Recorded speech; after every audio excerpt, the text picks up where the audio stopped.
about that. Everything you said. Yeah, I'm a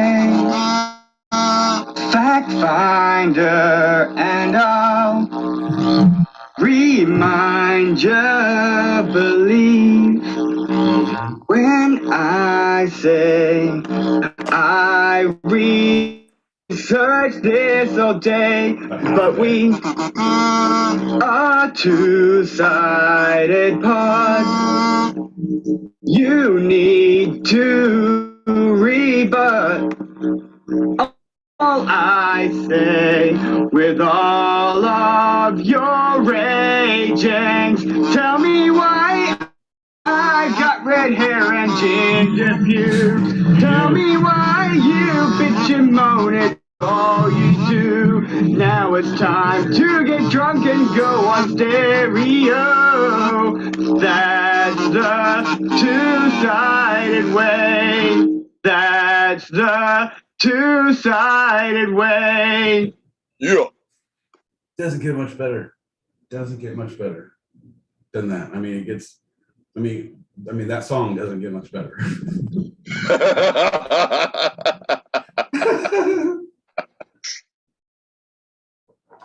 Oh, shout out to Mr. V, our favorite Aussie. Yeah, I said it. I'm telling you, gotta have a whole. There's no competition. You haven't seen him in the evening wear. And his talent, you can't unsee that once you see it. I'm saying. There's a dingo in every home, and there's a boomerang in every driveway. I believe that's the old Australian dream. Oh, here it comes again. Oh, oh, there's another one in my driveway. Oh, there it goes. Here it comes. Oh, hey. That's the thing. Are you on the receiving end, or are you just the point of return? Hey, you're here to stay? Nope. Oh, all of my relationships have been based off of the return of an Australian boomerang. I think this is gonna last forever. Oh shit! Really? Okie dokie. Bye. Bye.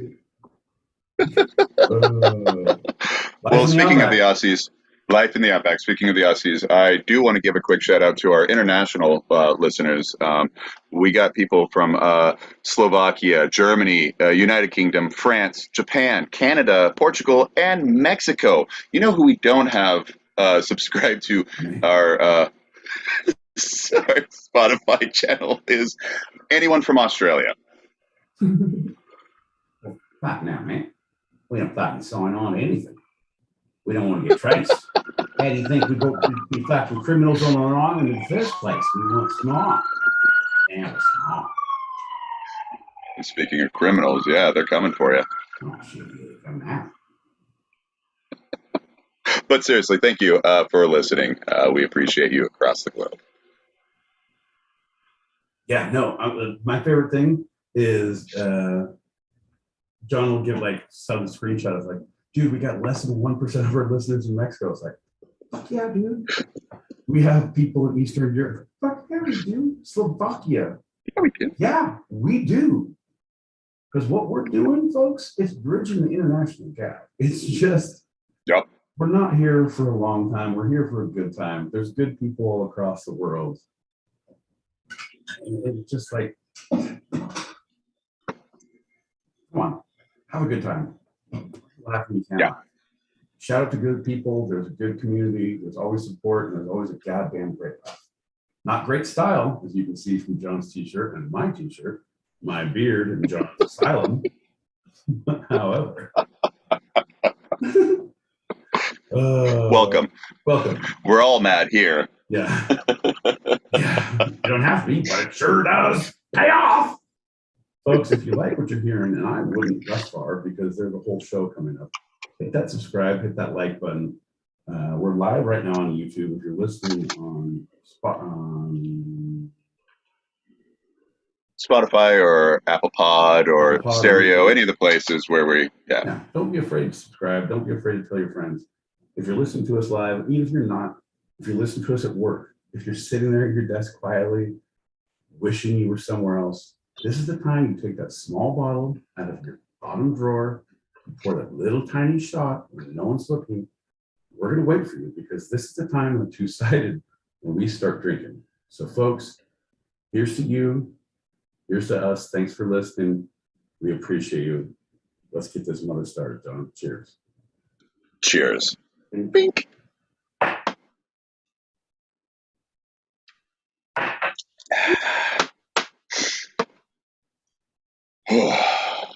John, I didn't even stretch before this. It's like I sort of was like, all right, I know how to run, quote unquote. I'm using finger quotes.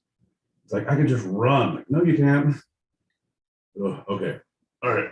I'm done. All right, let's drink. I mean, let's show. Let's podcast. Same Let's show. interchange. Let's show. Let's show. Well, howdy.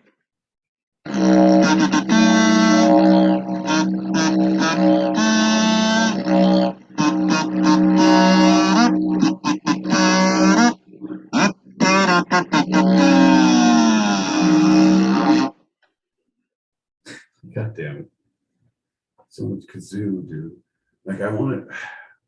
Can I get you music lessons? Can you learn to play like an accordion? Like you look like an accordion man. You got accordion written all over you. If you can bring that to the table, I would stomach that. I do have a mini accordion.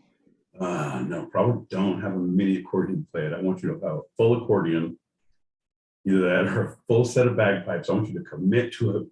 I want you to go away to a camp. I want you to study under a master. I want you to learn how the craft, the music was born. Come back, do the theme music with the accordion and the bagpipe. And then I have nothing to say. I have nothing to say. Beautiful. Well, I'm John L. Peacock out in Brooklyn, New York. And I'm my boy Pete out in Southern California.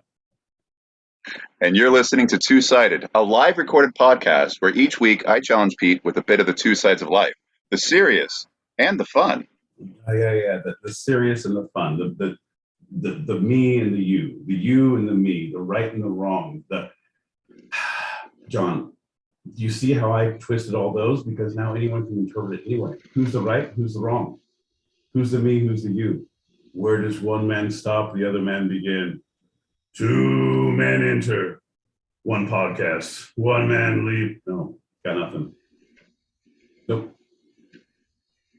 But still. Well, who's the serious? Who's the fun, really? Right. Who's the podcast? Who's the host? Who's the talent? Where's the talent? What's the talent? Is there talent? Yeah. Turns out there is no spoon. And that's how we bent it. That's what Beckham Speaking said. of bending spoons, we are jumping into our first lightning round. Lightning round! Let's get down! Come on! Yeah! Woo! Hey, lightning round guy. You sound a little hoarse. Are you okay? It's been a long time coming, John. I've been in the closet. I mean, he wouldn't let me out because that was embarrassing. I partied too hard, John. He said, I got work to do. Dude, we talked about this. I know, but John doesn't hear. Look at me wearing a Grateful Dead shirt. That's my man. Hey, John. You want to get high, John? Yeah, John. John, you want to get high? Listen, lightning round guy. Maybe don't speak too much. You signed one of those things we're about to talk about. So maybe Shh. Oh, okay. All right, folks. We'll have to with this round. I'll be back. If you call need me, call me. Okay, bye. This guy. Well, anyone knows that our first lightning round of the episode is always a standard Q&A. My boy Pete, are you ready for the questions? I think I'm ready. John. Let's do it. My boy Pete, how many NDAs have you ever signed? 2. My repeat, what are the details of each NDA? One was for legal reasons and one was for a work thing. My repeat, who were the other parties involved in these NDAs? I can say one was my employer and one was not. And finally, my boy Pete, how can we get a hold of said individuals? Are you insane, John? What the fuck are you trying to do, man? Jesus Christ. Like, it's on paper. Don't, bro. Shh, shh. Hey, go ahead. All right. You can call 1-800 shut the fuck up, John. You can shut it down. I'm sure there's a hotline for it, a support line. Why don't you fucking Google it? That is obviously the correct answer to all of these. Another acceptable answer would have been answer questions. Yeah. I answer questions. Fuck you, Dylan. Okay, fair enough. I'm trying to play your game. And you did so well. That was the fast. I think the fastest lightning round we've ever done. Yeah, I'm trying to play your game. So let's just talk about it. We're going into our first segment of the episode, and before we get into that, sign NDA says what? Jesus Christ, Sean. Jesus Christ.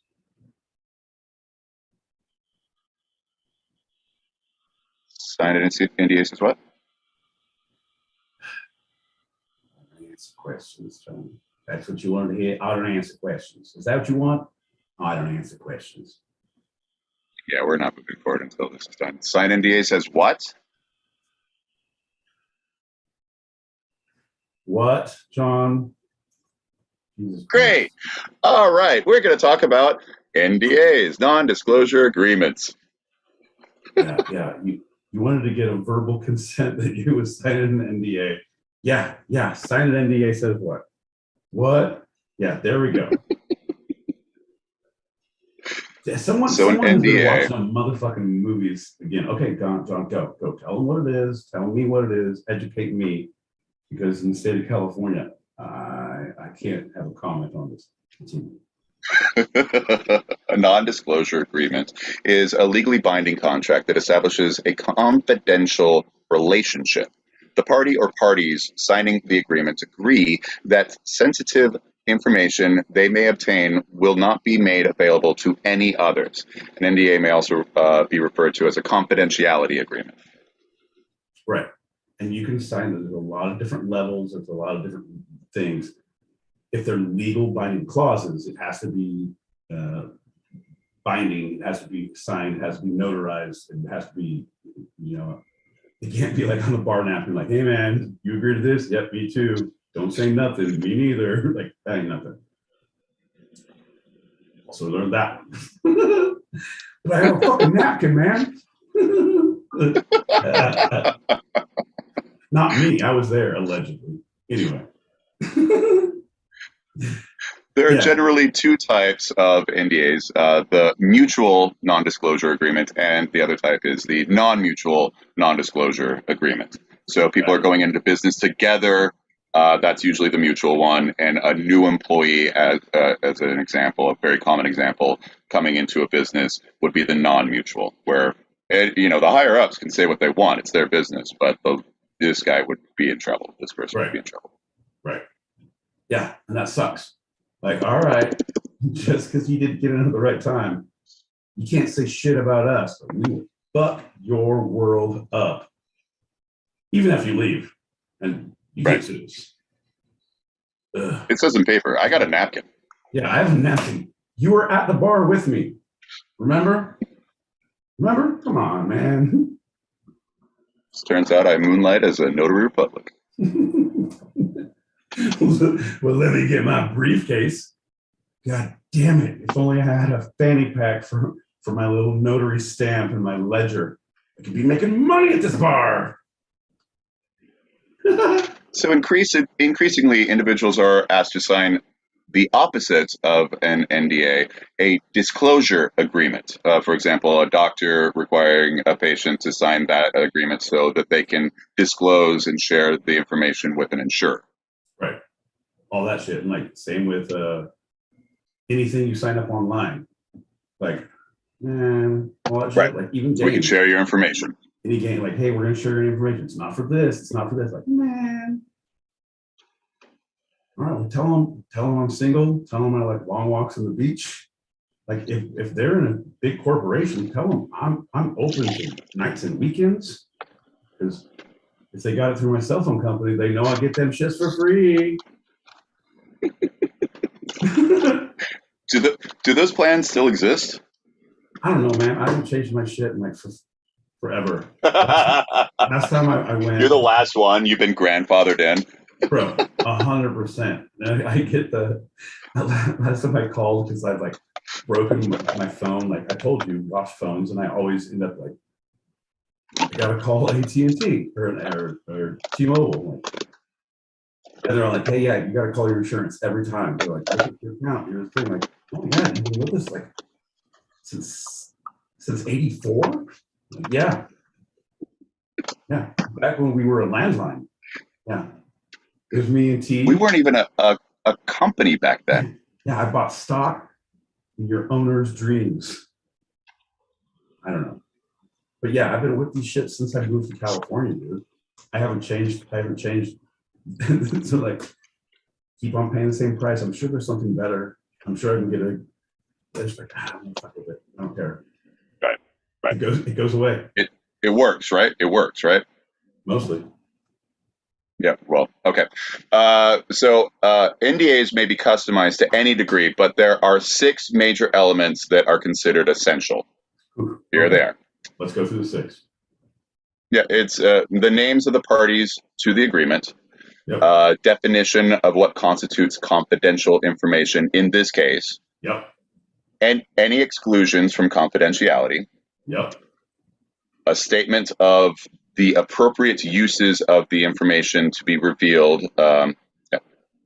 Yep. the time period involved, Right. and finally, probably most important, miscellaneous provisions. Right. And those are what we call the writers in the industry. Yep. We call those the writers. Like this is and everything else I fucking want to say that I need. And you're gonna do this. You're gonna pick up my goddamn dry cleaning. You're going to also support my dog's college tuition because they're going to little doggy college. They're not smart. We bribed the whole commissioner. We have them on a rowboat. Like there's not even a rowing machine, but we're going to even a rowboat try to get in that dog. I don't even.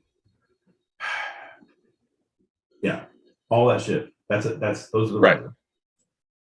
Yeah, they can be state laws, laws that apply to the agreement, how to pay the attorneys, anything, all that stuff, right? Anything in case of a dispute, et cetera, et cetera, et cetera. How that case wants to handle it. Yeah, anything. And whatever we say. So traditionally, NDAs reflected a relatively balanced exchange. One party wanted to keep information confidential. The other party agreed to accept monetary or other risk for divulging such confidential information with consideration provided to each party's commitment. So pretty level-handed.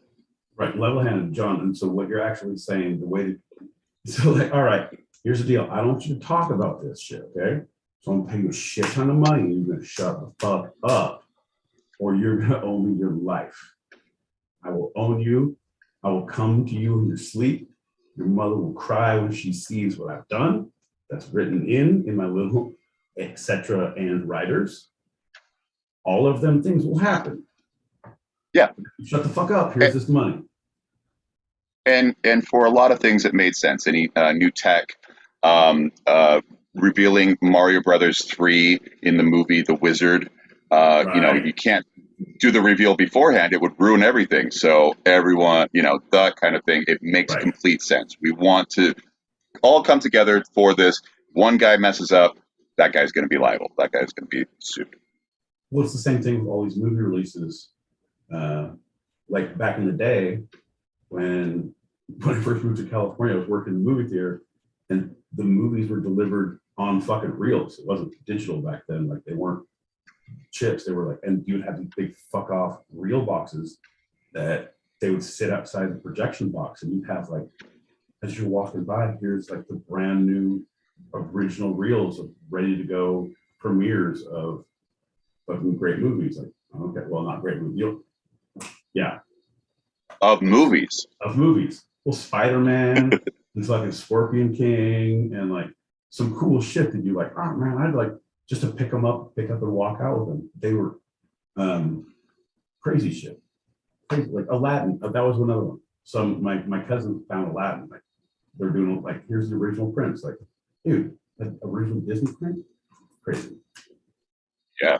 And worth a mint, but also Disney would come down hard. So the NDA equation has become lopsided. NDAs protect intellectual property from disclosure, but secrecy, whether obtained through an NDA or simple coercion, can and often does enable bad actors to avoid consequences. So we're asking, when should an NDA or other effort to silence a party be legally enforceable? Yeah, but honestly, okay. So here's the deal. And legally enforceable, you got to look at it. Okay, no, maybe it was too soon. For me, it's like you're weighing your moral compass at that point. If there's an NDA that's like, there's nothing morally wrong with it. It's just like, oh, I've been screwed out of money, or these people have been screwed out of money. It's like this, like, all right, okay, but things have happened. No one was hurt, but things have happened. Right, all legal, but all legal, those guys were shady, but legal. But right. Hey, and so there's no reason to do that. If it's a moral compass of like, all right, I was at the Nakatomi Plaza. I know exactly what happened. I was there when Elliot said, hey, let's make a deal. I was like, no, don't do it, Elliot. Yeah. Then it's like, I can't stick with my NDA. I got to say what happened. And that is how Die Hard got made. True story. So, especially originally, the NDAs had a category of information subject to protection for a specific number of years, months, or whatever, but they became more vague, and that broad drafting can cause irreparable financial and or emotional harm to those who sign them down the stretch because it's in perpetuity. They also may violate laws or be unconstitutional because of this vague wording. Yeah, but at that point, I always look at okay, so it's breaking, now your moral compass is this way. So like, all right, should I break it, should I not? If I do, what is my punishment going to be versus what I'm enduring right now? What is the lesser of two evils? What are you going to do? What are you going to do? Let me get all my ducks in a row. So the worst thing you can do to me is not the worst thing that's happening right now. Everyone else is taken care of. The things, the farm is sold. I shot old Yeller. I sold the kids to the gypsies. I still have my tractor, old Bessie. She and I are going together. And then you tell the truth and like, take us as you will. Me and Bessie will go to the clean. That's 3 square meals a day. Not Bessie. Yeah, that's a whistleblower, right? Yeah. Once the bell is rung, it can't be unrung, right? You Correct. get the information out and suffer the consequences with full knowledge that was going to happen.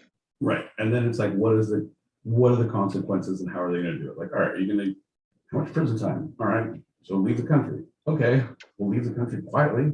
Don't be an asshole about it. Like, God damn, all right. Man. Sounds a little Snowden-esque. But anyway, so standard occurrences of the traditional use of NDAs. My person myself. You could be a stone. I'm glad you clarified. Anyway, standard uses of traditional NDAs: employment, as we talked about, settlements. We'll talk about that later. Investments and government contracts. Most of that is in dealing specifically with sensitive information. Right. Yeah, 'cause Settlements yeah. have been the focus of media attention over the past 6+ years. I mean, kind of more always, but especially in the past 6 years, especially with the inception of the Me Too movement. Confidentiality in sexual harassment settlements gives perpetrators power over the victims by silencing them.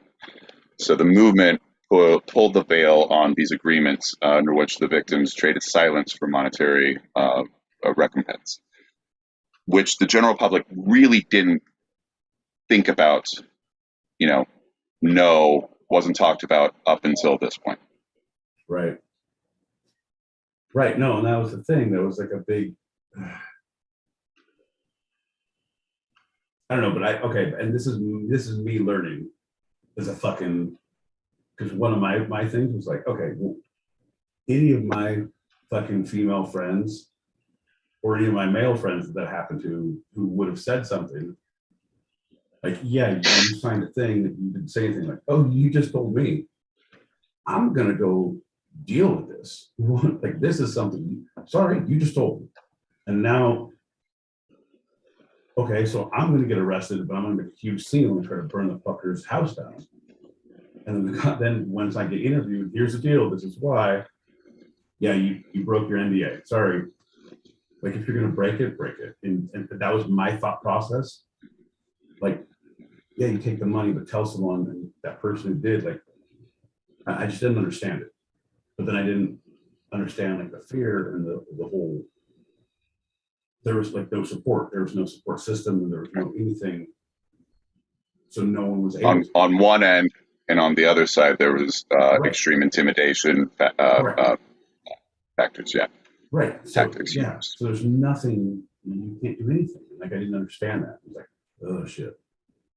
So that was hard.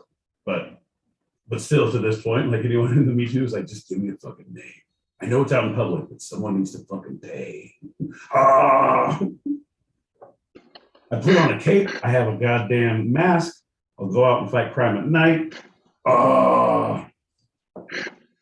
I'm thinking either Daredevil or Punisher. Yeah, one doesn't like to kill. What side are you on? Depends on the night. So Daredevil, because I'm either blind drunk, or Punisher, I'm drunk enough to see and I'm angry as fuck about it.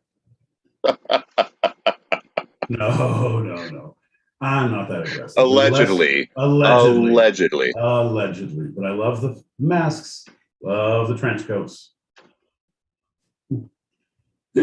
So, as a result of Me Too, legislatures in more than a dozen states, including California, New York, Jersey, have limited or banned confidentiality agreements involving sexual discrimination and harassment. Good. Yes, exactly. Because if they had done that earlier, if there was other cases of that when they had not banned that in NDAs, there would be a lot more people who are in a lot higher places. Maybe in the Supreme Court, who would have had open things that were not disclosed before they had their hearings and whatnot and what's said. So, yeah, their hearings would have been slightly different, and they would have been in a less comfortable position. Right. Yeah. Always. And that's the thing, because we had all these things that were in place that they didn't. John. Yeah. Anytime when you feel bullied to sign something, to sign your rights away, that could be like, and don't even think of it as an NDA. It's like, you can think about it. I always think about it for now as plea agreements. Like, all right.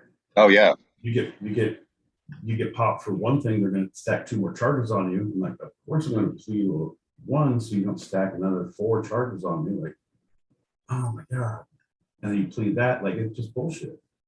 It's bullshit. Yeah, and I was even thinking the Central Park 5 with they beat them up. They were kids. They didn't have any adults around, and they said, sign this and you can go home. And it was a confession to something they never did. Same thing. Like, it's the same. Yeah. But now exact same thing. It's different tactics, because now you get pulled over for like a gun charge. Just having a gun in your car. Not on you, not loaded, just in your car. And it's like, oh, we're going to pop you for bad taillights. Here's this other thing.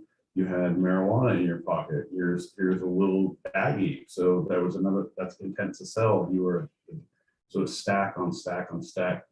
So that eighth of weed turns out with possession with intent to sell because you had a baggie in addition. Like, oh my God. Oh my God. And the firearm, there's like And 4 more firearm. charges that you can stack on and top like, of it because of the intent to sell. And it's not even the thing. Like that's locked up in the thing. There's the what the. It's just. So yeah, go ahead. another NDA. response was with companies. Many companies modified their NDAs in response to Me Too, but other forms of discrimination have remained unaddressed in most NDA policy. But Yeah. very, very much so. Racial discrimination is the 2020 cause of the movement, and high-level employees at major companies are now speaking up, despite the NDAs. They are breaking their own NDAs, knowing that they're high enough that they will be heard no matter what. Like you were talking about, Right. You get your ducks in a row. You and Bessie, you know your consequences are going to happen, but you know that you will be heard as opposed to the low-level ones, employee, not low-level. That's terrible, right? Oh, it's so horrible. No, High it's level, true. low level. It's true, John. Right. It's fucking true. The ones who are paid less, they won't be heard. You're speaking truth because once you hit a certain point, it's like everything has to go like, oh, we're not the military, but there's every organization, you can't go to the president of the company. You can't go to the director of the hospital. You can't go to the head of the teachers union. I mean, you can, but you're the crazy person who's like, oh, okay, TurboTax. So you're fucking roll. Security, Right. Security, why are you on my lawn? And they put that into the record and it goes against you. Right. So there has to go through the chain of command, like the military, which is stupid because a lot of times it gets lost. It's just a whole thing. It's very frustrating. So what's the floodgates opening up? The next level of discrimination that can come from these NDAs that involve race, age, religion, and other forms of discrimination are coming under scrutiny and being looked at to hopefully fall by the wayside. So, I know in New York there were landlords who had people of color who were not able to rent their apartments, and found that it was because of their race. They settled out of court, NDA, you don't say anything, and they just kept on doing the same policy, racist policy. Yeah, right. And it's like, well, we got caught once, and we have to do this, and we paid up, but we can continue to do it. And that's fucked up. It's like, yeah, but if workplaces can change, if we can start doing this, like I have hope that we can go back to having cocktails at 2:30, smoking in the office. Like there's a smoking section in the indoors. If you want to go, like, how do I know I'm doing a good job if someone doesn't smack me on the ass when I walk by? Like, I don't even know. Yeah. That's my love language. That's my love. Here, I'm a he, him slapper. How do you identify? Me, mine, slappy, slap. Call me. Love you, mean it. Stupid stuff. Folks, if you want to listen to more, we're going to need you to hit that subscribe button and sign this figurative NDA. Hit that subscribe, hit that like. Don't be afraid. We're here every Thursday starting 8 p.m. Pacific, 11 p.m. Eastern. We do our open chat on Tuesdays, but you can also find us if you can't make it. We're on Spotify, we're on Apple Pod, we're on Farmers Only. I'm getting a band back together, so we're going to go on Fans Only as a band. It's going to be great. We're going to play all the hits. I don't even know what that means. Nope, not going down the road. Hit that subscribe, hit that like. Don't be afraid to NDA. John, what's the next category of our NDAs, buddy? Well, as my internet company just did to me, by continuing the service that we are providing you, you are now agreeing of the change of our agreements that we are creating, that you cannot sue us, and we will never be liable for any harm or damage caused by you listening to our podcast. If you don't want to be involved with that, just terminate the agreement now. Also, you will give us your firstborn. Your firstborn, if it's a manly child. If it's a feeble child, we will have you cast it to the sea and raise another in our image. So saith Verizon. For $69.95, we will raise your child in our image at speeds surpassing 5 megabytes every year, per year, for that child's growth. He's a slow child, but we love him anyway. I would tell you what company has forced this upon me, but I believe by reading the agreement itself, I signed some NDA just by looking at it. Anyway, so and also over the past few years, you have to name your first child Megabyte. It's really weird. He's a dial-up kid, but I got to name him anyway. Sorry, John, go on. Optimus Prime comes into mind. Some New York cable and internet company, Optimus Prime. Anyway, so over the past few years, we've been seeing how NDAs have been used by the wealthy and the powerful. Harvey Weinstein, the ex-president of the U.S., Theranos CEO Elizabeth Holmes, to silence former employees or people in their inner circle from speaking out against them. John, is this your cry for help? Because you're fucking edging a line on the NDA that I had you sign. If you are hinting at something, if this is a cry for help, John, you better back the fuck up. Because I have my lawyers listening in right now. One of them's name is Mr. V. He's Australian. He hasn't passed the bar yet, but he has a legal mind like a dingo trap. Better watch out, sir. Looking at the origins of NDAs, an article from Rolling Stone magazine says, quote, "No one quite knows what evil genius defense lawyer came up with the idea of NDAs. It's a damn good question," says Neil Mullen, a partner in the firm of Smith, Mullen and Trial and Appellate, a lawyer who fought NDAs for Gretchen Carlson, among other defendants. Okay, so what you're saying. I'm not taking away from anything you're saying. I heard you said a notable lawyer said whoever came up with this idea, fucking who knows. And this is a notable lawyer who's defended NDAs or things against said Elizabeth Holmes and Pete Holmes, Peter North, right? Anyway, against. So obviously the credentials has the credentials in the NDA. Has the credentials, and he works at the firm of Smith Mullen. Oh, Smith Mullen. You can't be that good, John. There's only 2 names. I thought there was 3. There was more respectful. They don't know the rule of thirds. But we to end the quote, but we do know they initially arose around the 1970s as a way of nascent tech companies to protect their intellectual property. Brought to you by the firm of my boy Pete, John L. Peacock. John L. and Peacock. Ooh, I gotta write this down. We're gonna have a law firm. If one of us gets our degree, John, fuck. I'm gonna make you sign an NDA so you can steal this idea. All right, sorry, go. So in theory, NDAs are intended to protect a company's financial interests in guarding proprietary information. Jason Bach, an attorney based in Las Vegas, says if you're working at Apple and your job is to design a new iPhone, it makes sense that you'll have to agree to not release the information, and they'll have you sign that NDA. Anytime you're dealing with intellectual property or any type of design or development, this is when it's common. Right. But with the NDAs, also, there's a very interesting concept, especially if you're working for a tech company, because any idea that happens in any breakout room, that you're working in a lab, that you're with your people, you're on payroll with an idea. It's now their idea. Mm-hmm. And it's very much like, oh, okay.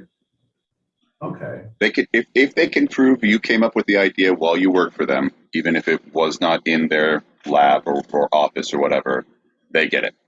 It's a very interesting because I worked for shit. You know, I could say it. Yeah, it's over 10 years. I could say it. I worked for Pioneer for their home theater, and Right. there was a speaker company that they absorbed that was a really fucking high-end speaker company, and they brought in the engineer, and he was doing the craziest shit for sound design. Like, he had a room that was like a fucking vault that you'd walk in, and it had bed springs, like basically really tight all the way across, and you were like 5 feet above the floor. And then there was big giant, like your padding, but giant padding all the way across the room. As soon as you closed the door, there was no sound reverberation. So your inner ear would like what the fuck? As soon as you gained your composure, like you literally heard there was no reverberation off any wall. So you heard exactly what sound was coming from what speaker, and you could dial in and test, which was crazy. Who fucking has this, bro? Like, what kind of a person are you selling to? Like, oh, we're selling to the person who has the entire basement locked in with a soundproof thing that spends $400,000. Like, okay, I'm lowering the price of this fucking whole project here. You guys got any spare change? Crazy. Wow, it's like so they pulled him over. They bought the whole company, but he refused to sign any NDAs, and that was his big thing. They hated him, but they needed him because it was his baby, and he refused to give up anything, and he refused to sign anything. So he's like, "Oh, I could have made like $900,000 more last year, but I refuse to sign anything. I'm making good money. This is my baby. Fuck him." Yep. And they wouldn't fire him. And they couldn't fire him. Like, holy shit. Like, oh my God, look at the balls in this guy. Yeah. I signed up. I was like, I don't say nothing about nothing. I want to talk about this. Oh, that money? I don't know nothing about nothing. Anyway.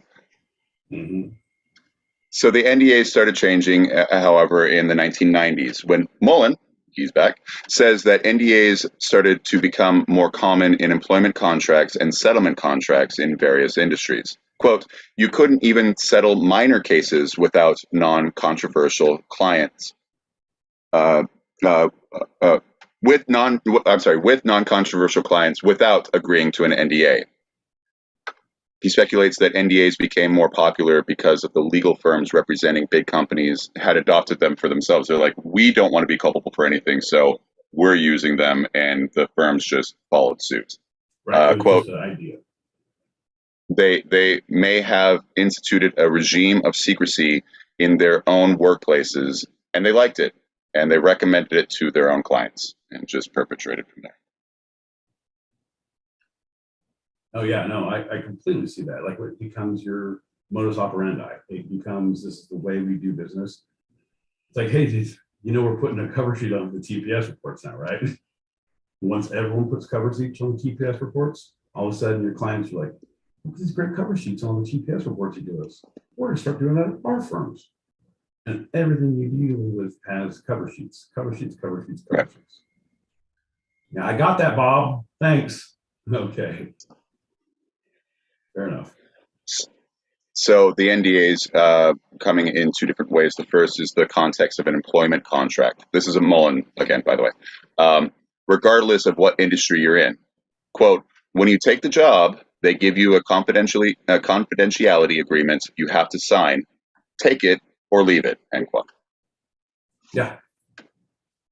Like that is a big thing, especially if you work in any tech, where you got anything like you talk about this, like, nope, you don't get to negotiate. And there's different, if you ever go to any campus or any hospital or anything, I'm sure you've seen, there's everyone has badges. Badges? We don't use fucking badges. But there's different colors, or there's different little symbols depending on what industry you're in. And those are your clearance of what level you can go to or what buildings you can go to. So when you scan in, badges will work only on certain levels, but on certain buildings. But you have to sign certain disclosures, certain NDAs, and they do full background checks. It's crazy. I told you, my buddy was signing up. He was doing a whole thing where he had federal clearance. All of a sudden, I get a knock on my door, and they're like, "Hey, how's it going?" I'm like, "What's happening?" And it was FBI, and they were asking about him. They're like, "Oh, we're just doing interviews about him, going to his." I was like, "I was his reference." Like, no. Oh, No. wow, that's a deep check. Because they looked at his references were like, "Oh, what has he done in the last year? Oh, he got married. Okay, well, let's look at his wedding party. Let's look at these people. Yeah. Let's look at this." Yeah. Who are the groomsmen? Who was the best man? All right, so what do you know about this? And what about what do you Has he ever had any financial difficulties? yeah. Good guy. I don't know, man. You were at his wedding? I was. Good guy. Good guy. Yeah. That's insane, Pete. That's probably more common than we know. No, super common if you get for federal contracts. Super common. Like the deep dives they do. It's like, and at that point I was like, dude, yeah, and he got the clearance. I'm like, what are you doing? Like, it's not fucking shit, man. Yeah. All right, I get it. Okay, so I'm not coming to your house anymore because I don't know what's happening. Yeah, obviously, whatever he's doing, he can't tell you about it. Yeah, and I don't want to know. I don't want to be there when the fucking. Go ahead. And these are the traditional ones. These are the ones of information that is confidential or just need by need basis, so they don't want it to be out there in the public, right? The second most common context in which an NDA is seen is in the negotiations process for, say, sexual harassment lawsuits, in which companies' lawyers want to reach a financial settlement with the plaintiff. In such cases, a settlement will usually be accompanied by the plaintiff signing an NDA, but this obviously has led to some very public disastrous results. Right, but just to clarify, because I need to give credence because there's a lot of other NDAs that are signed not for sexual assault, for sexual harassment, that are signed for assault, for robbery, for literally any crime that you settle that is against the plaintiff. Racist practices. Yeah. Anything that you settle out of court can be settled with an NDA as a writer. So it's not just that. It is that has been a big thing, and that shouldn't be a thing because it's silencing people. But at the same time, like, hey, if you got fucking beat down in the subway and you got mugged, like, come on, man. Yeah, I got 20 grand, but like, come on, can I tell someone about it? No, because it was someone's friend who's connected to a thing. Don't worry about it. It's like, shit, man. So, quoting Mullen again, it has a tremendous negative emotional impact on victims of assault. Imagine being a victim of assault and you're told that you can never speak of it. We've seen many NDAs that are so broad that women believe they couldn't speak to therapists about the trauma. So these have terrible effects on human beings. End quote. Assault, you're talking sexual assault. I'm with you on that because I'm 100%. But if you're just talking assault, like if I put my hands on you, John, and I gave you $5 grand to shut the fuck up and you don't talk about this and ruin my rep church. I haven't told anyone. I haven't told anyone. I know, but I'm saying, but if you pull this out and you do it, I was like, man, ooh, I'm just saying, if you reverse it and say there's no NDAs, think about the people who just put your hands on you in a moment of fucking great passion. Sometimes they need to be protected too. You just shut the fuck up. Here's your money. No harm, no foul. Smack, smack. Just saying, John, and not in a female way. I'm saying in an assault, like if I'm gonna rob you. It's amazing that the slap, the domestic abuse version of what you just ended with was actually the best part of everything you were saying right then. No, man, but I'm not saying it like that. Because that I agree with. Like, no, there should be. But then again, man.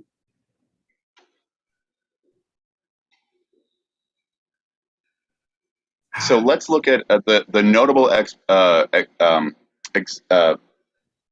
exception to the enforceability of an NDA that many people, especially who have signed it and have been intimidated by those they signed it with, do not know the full extent.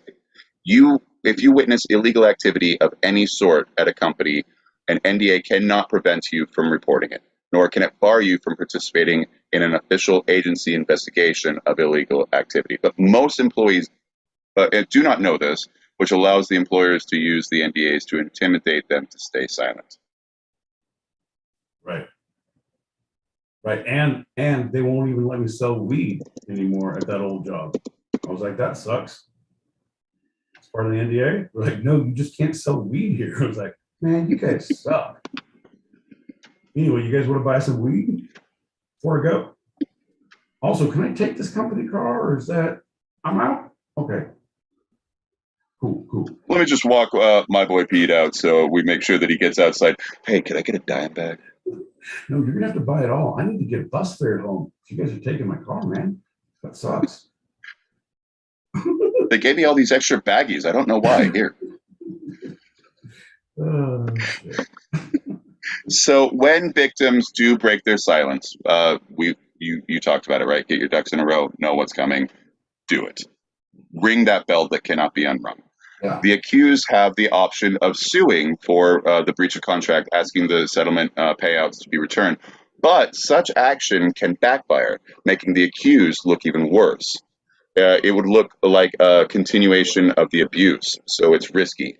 It can also generate more sympathy for the accuser and draw more attention to the allegations the accused sought to hide in the first place. Right. And if they knew who they were dealing with, they'd know that I used my entire settlement package to pull a heist job, Ocean's 11 style, on their whole company.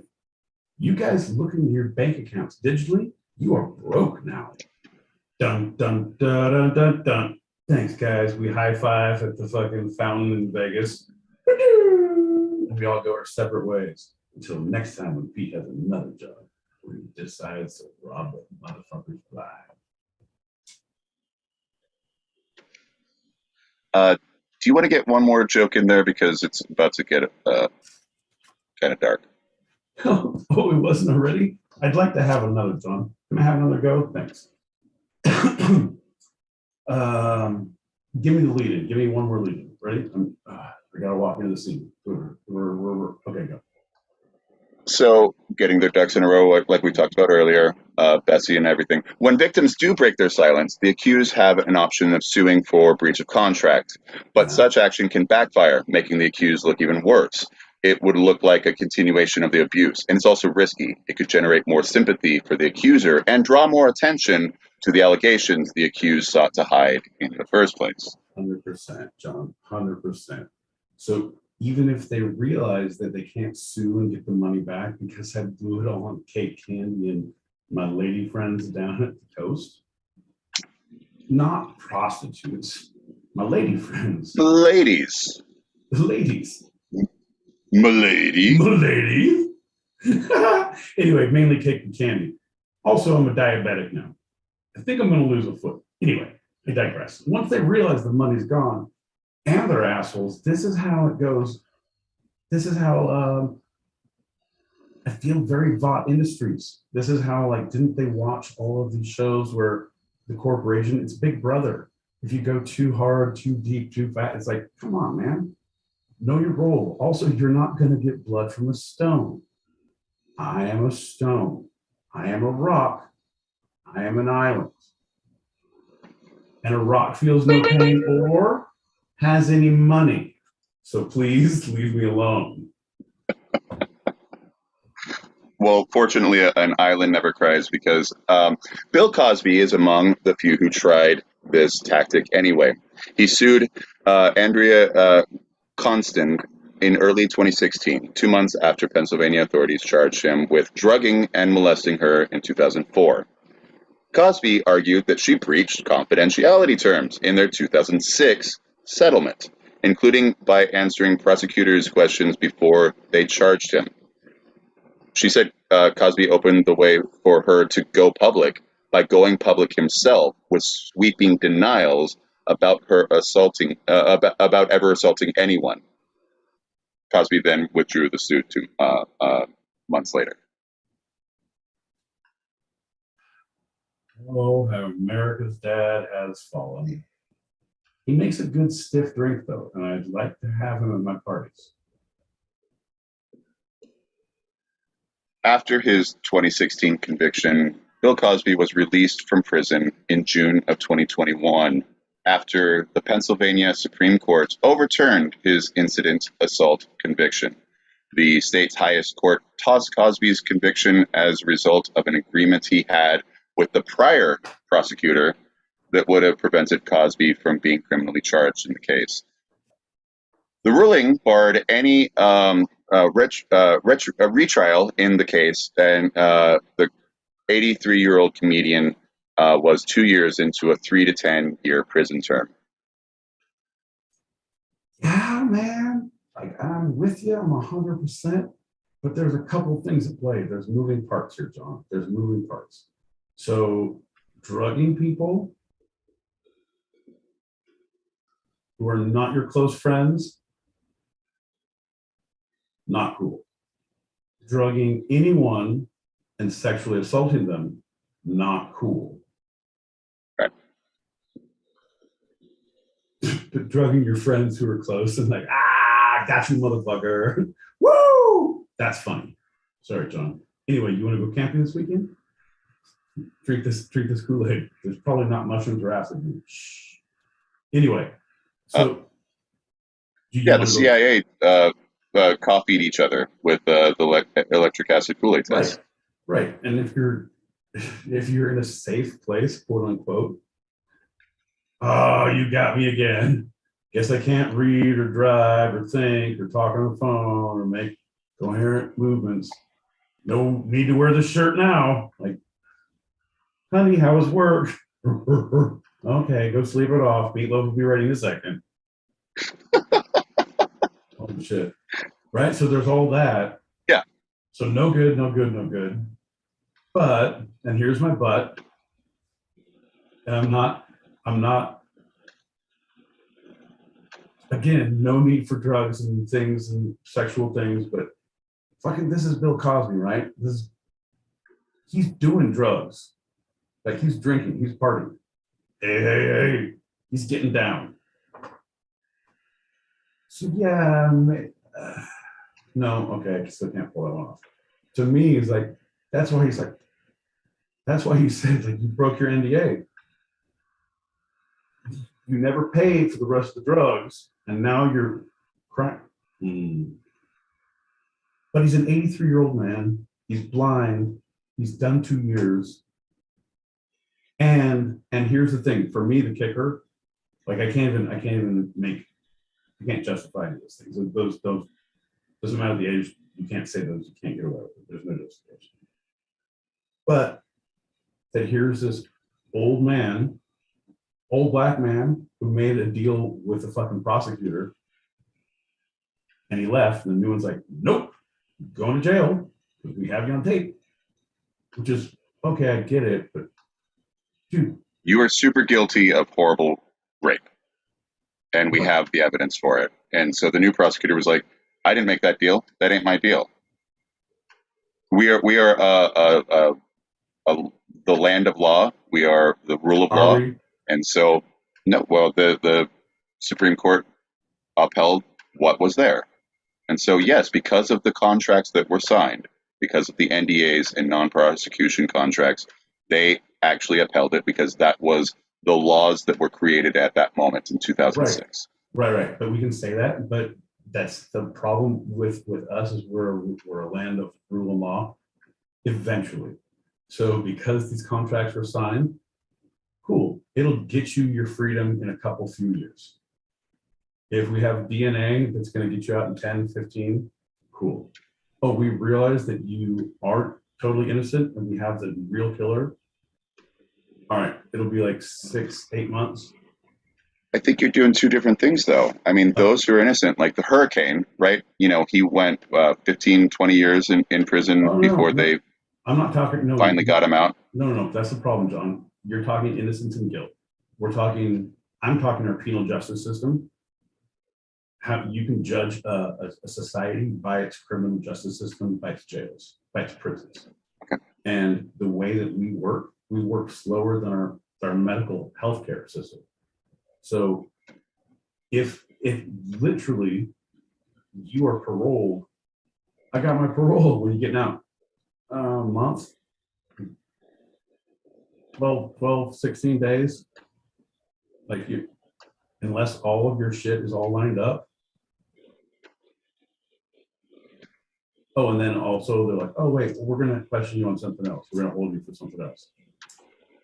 It just our justice system, there is no, because they bend the rules the way they want to prosecute or let release the people they want to. Whoever is in charge is holding the strings, and that is the problem. I'm not saying the guilty are getting away or the innocent are being prosecuted. I'm not saying that. I'm saying the inconsistency and the injustice in our justice system that locks our people up is fucking ridiculous, and that they can do it to fucking Theo Huxtable's dad. I won't say his name, John. I know how much you don't want to talk about him. Well, you're right. I mean, our Sixth Amendment of the right to a fair trial and to due process has been stretched more and more. And a recent Supreme Court ruling kind of broke it in a way, because 5 inmates on death row who were found guilty of murder, and all of them have since been found innocent through evidence. And they didn't get a fair trial. The Supreme Court ruled with the system and not them. And so you're 100% correct. Yeah. Right. And so we can't only look at the one thing, because he was obviously guilty, and there were things that he did when he was first accused of it quietly, not in the public, back in 2004, 6. Yes. That try to hide your shit, that are signs of guilt, that are like, oh, you're a cover-up artist who is a habitual offender of the things. Yes, we know that. Right. But and so let me ask you this. My question, this is my only question, because he's America's dad, John. I grew up with him as America's dad. I watched him every Thursday at 8 p.m. I would ask my mom if I could stay at place. I said, Mom, Dr. Hux was on. This is how a real family operates. I'm just asking you. I'm asking you because you, knowing how he came up in the 60s, late 50s, 60s, 70s. Mm-hmm. He's a partier drinker. How many times did he go with like, hey, you want to do some pills? You want to fucking, until like, no, I was like, yeah, you do. Oh, that was great. And like in the early. Well, that doesn't excuse anything, obviously. No. I'm okay, saying, so you're giving context. You're giving context. In old ass mind, it's like the same way as like when you go to dinner with your grandpa, and like he wants to go have Mexican food. He wants to go to El Torito. Like, oh Jesus Christ. Oh shit. He's gonna talk about like when I did time down there in South America. I'm like, okay, grandpa. Yeah. Like, whoa. It's like everything you're saying is horrible, but of where you are and where you were and how the time to do, it doesn't make it right, but context. And like, here's this old man who did a lot of drugs and drinking and no one ever said no and had a open to anything. Now he's like, what? What do you mean? I'm the Jello guy. I get it how he can be offended, and that was my only thing. I think he's done.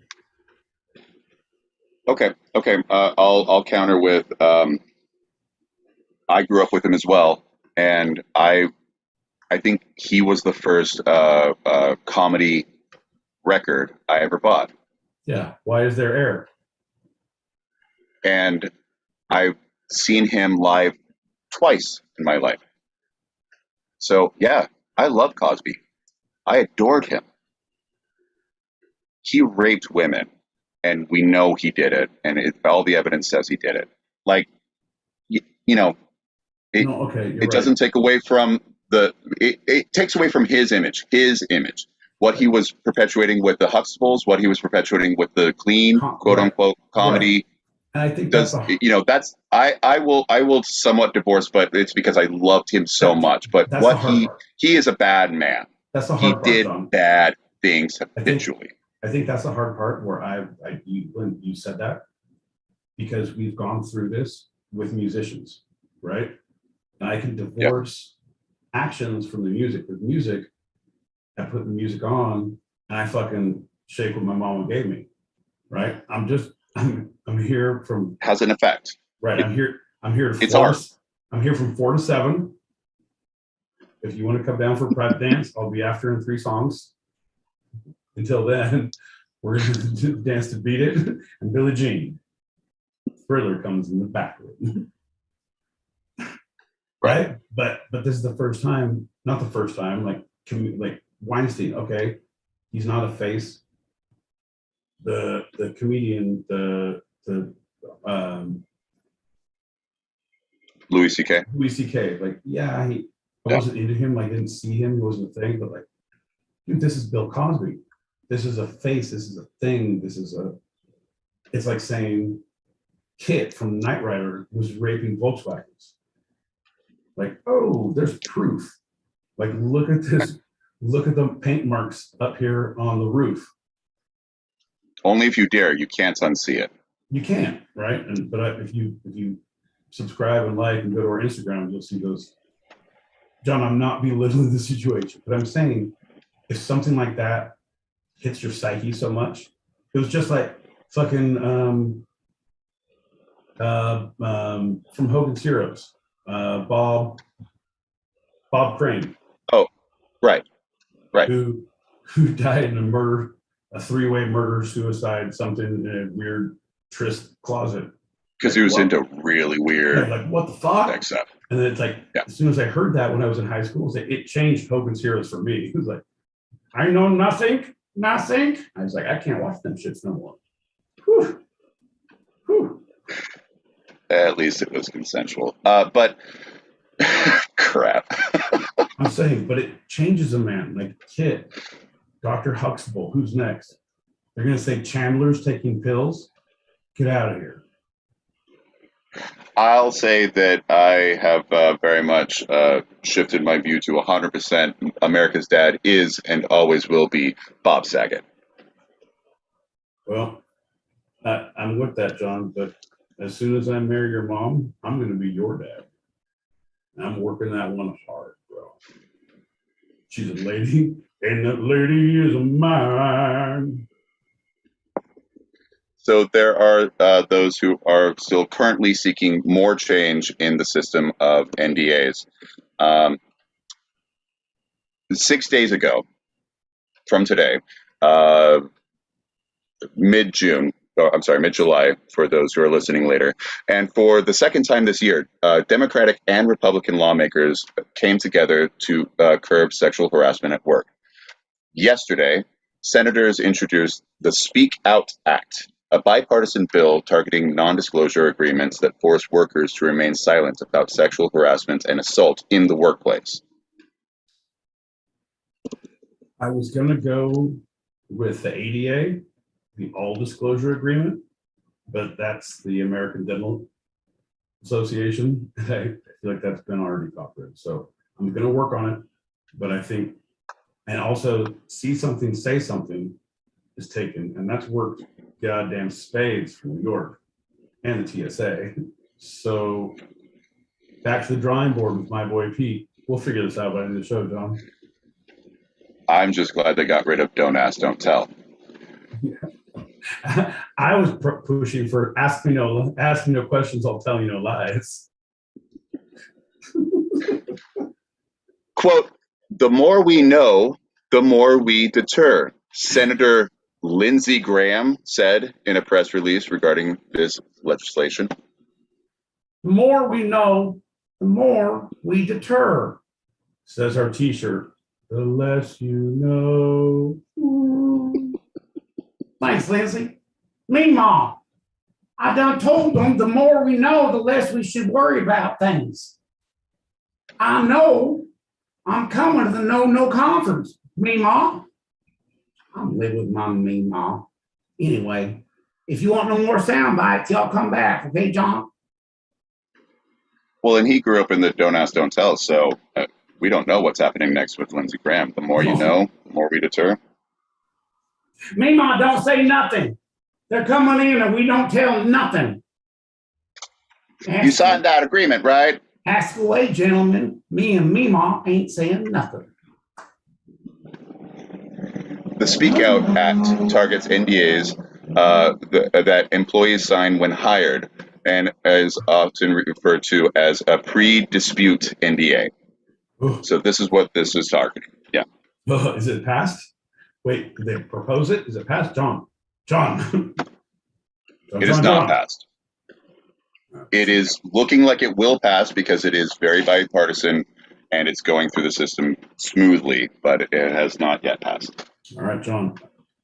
Do you have an email address for this Mullen guy? Can I contact him to see exactly what our timeline is? Can I put it on my Google alert calendar? Because there's some things I want to talk about in certain situations of things that I haven't said because I don't answer questions. But if there's a light at the goddamn end of the tunnel, I know it. Attorney Mullen Esquire will know all the answers. Come on down to my boy Pete, Peacock and Mullen. Mullen. Associates my boy Pete L. Peacock Esquire. We'll get shit done. John, we're gonna get a law firm. We're gonna get a law firm. If nothing else, I'm gonna get you a Birkenstock little outlet. I'll put you somewhere nice. Like, because I know you're like, these are more comfortable, man. And I'm gonna put you somewhere like beautiful, like close to all. You're gonna go on a hike. Well, bro, after the hike, you're gonna want to go back to the tent. Put on some of these Birkenstocks. They're all fucking natural, bro. Oh, if you're done with your hike, come on back here. We're gonna have some chowder. Chowder means it's all vegan, baby. Yeah, and cider. That's also made from vegan apples.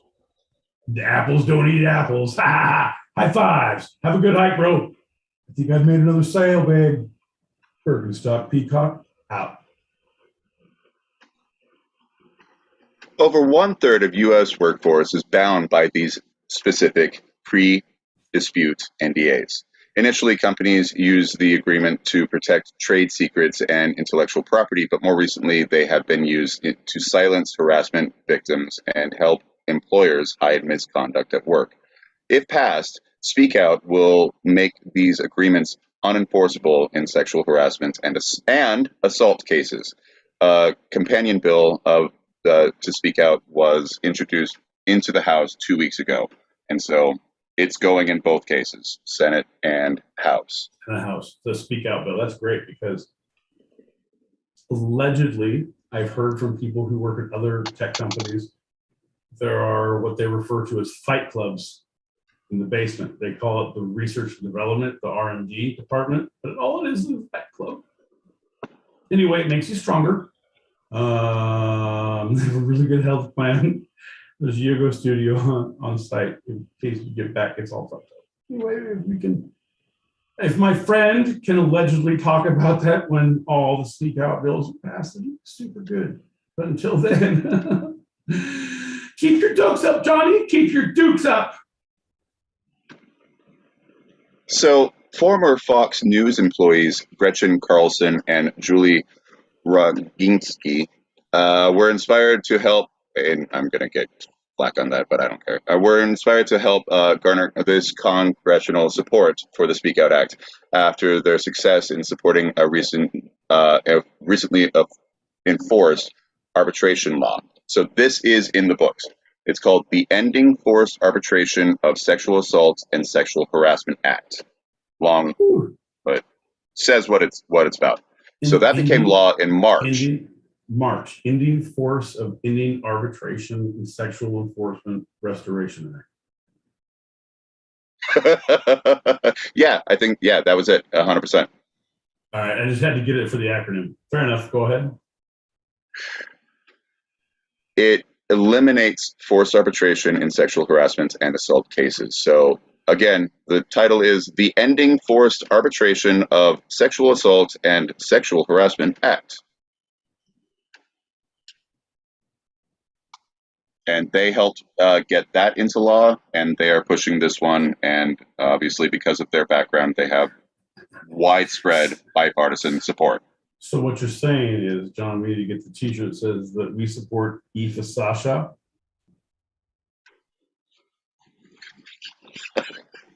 Did I get it? 2005, March 2005, Aoife Sasha. Yep. The enforcement for ending, John, help me with the first three. The Ending Forced Arbitration of Sexual Assault and Sexual Harassment Agreement. Act. Yeah. It's Aoife Sasha. Aoife Sasha. Yeah. John, I'd get that t-shirt. Give me an E. And you can get yours now. S-A-A-S-H-A. Everyone take a break. We'll be back for the next chant in about 45 minutes. There's some shawarma down the street. Go in pairs. It's a very dangerous neighborhood. Shit. Sorry. Just rolls off the tongue. It really does. Easter shot. Go ahead, John. We won't sign anything. We won't, because it's too long to sign. Well, that's it. That's an update of what's currently happening with NDAs in general in federal legislation. Yeah. So it's changing. Things are changing. Things are changing. I think they're changing for the better, because I think, especially if you're looking at it in that light specifically, but it's the proponents, the people who are going to act, who are going to be the naysayers, who are going to be the devil's advocate, are going to say, well, this opens up to other things of, here's someone who was defending their sister and a thing, and it's going to reflect on their college record, and just because you hurt someone in a fist fight, now you're at Harvard and you're in your scholarship, and if it gets disclosed that you were going to set the settlement for an assault, like, you'll lose your scholarship. Like, okay, now so the people will say that kind of stuff, and there are a few like that. But for the massive majority, yes, it's going to be great. But the problem is there's no differentiation, because they're going to do class 1 assaults, class 1 felon. Like, they're going to look at the NDAs of what it encompasses, and this is going to be the box that it falls into.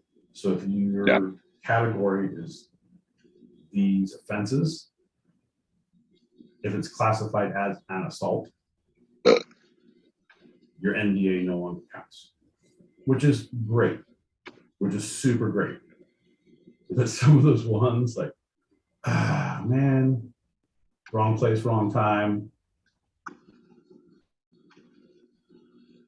Ultimately justified, whatever, 99%, this is good.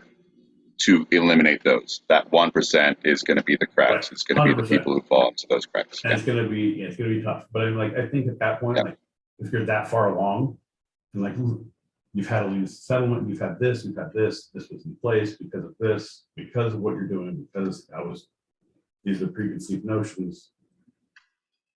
Yeah. But I would say that, Cosby was released because slowly, as you talked about, and we don't need to rehash, but because of technically that's what the law said he should have been, and he shouldn't have even been convicted because of what was in place, right? I would say though that kind of loophole should never exist. And so I think that's what they're getting rid of. And yes, that getting rid of that loophole will have the 1%ers who are truly morally justified in whatever happened, whatever the case may be, but how it looked upon them, and they had to go through that. But that's why the law's there, is to say, well, because this and this and Harvard and blah blah blah. But that's 1%. 99% are horrible people doing horrible things and getting away with it. So I'm that was the law, but that shouldn't be the law. Right. So folks, if you like what you've heard, by hitting that subscribe and that like button, that's like signing an NDA, and you become a 1%er. We're all going to get tattoos on our foreheads. Don't be afraid to follow us on Apple Pods, Spotify, Farmers Only. Me and old Bessie here, my tractor, are coming to town. Your town. We're coming slowly, but we'll plow them fucking fields. So let's have ourselves a shot and move on. Oh, it's about goddamn time, John. This shot's been burning a hole in my pocket. Literally, rum is hot if you have it in your pocket. Like, this is hot. It's weird because most liquids are not hot when you have it in your pocket on a hot day. Huh. So funny. Well, it's not a hot day. It's a cool evening, and my body gives off the small furnace fire that your kind will never understand, John. I drink to you, my redheaded fucking friend. I drink to you. Who's listening? We got to pop these bubbles. Thanks for listening. Fuck Thanks yeah. for watching, live or otherwise. Are you guys, John, can you see your people watching? Are you looking at me? You see me? Hello. Hello, everybody out there. Anyway, John, fuck off. Cheers. Cheers. Ding, ding.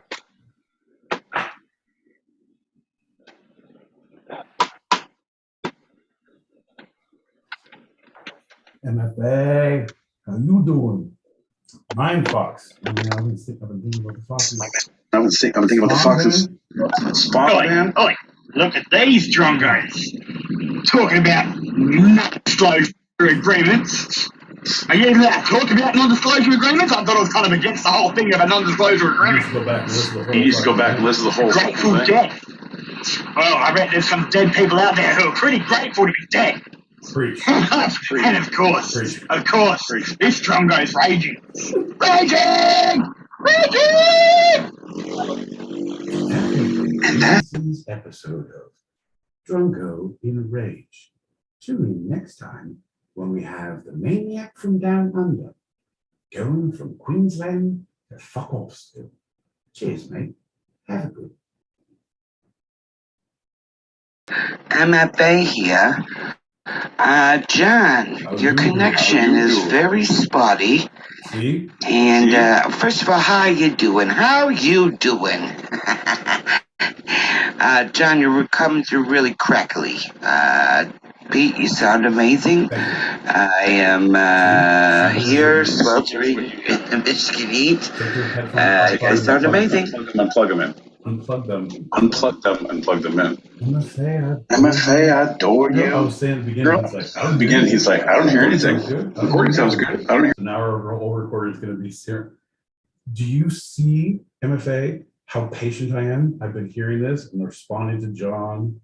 Like a goddamn John.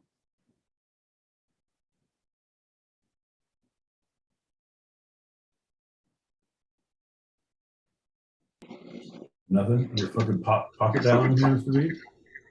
Okay. All right. You can suck it. Here's a hard fact, fellas. You can't have justice or any kind of law and order if you don't have people who recognize and respect empirical facts. Real evidence, not conjecture. Facts. Right.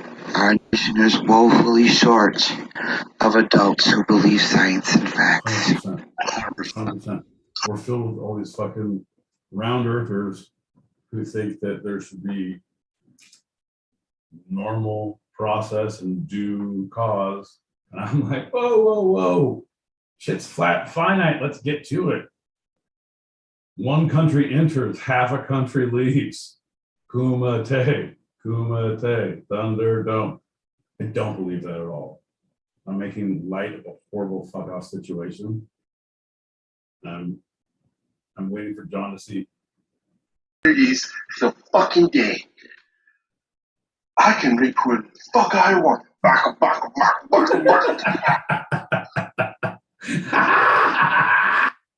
Oh, fucking spawn, man. Here to tell you. John, you speak something so we can. The big dude, the acronym and the t-shirts, it's fucking hilarious. Good lord.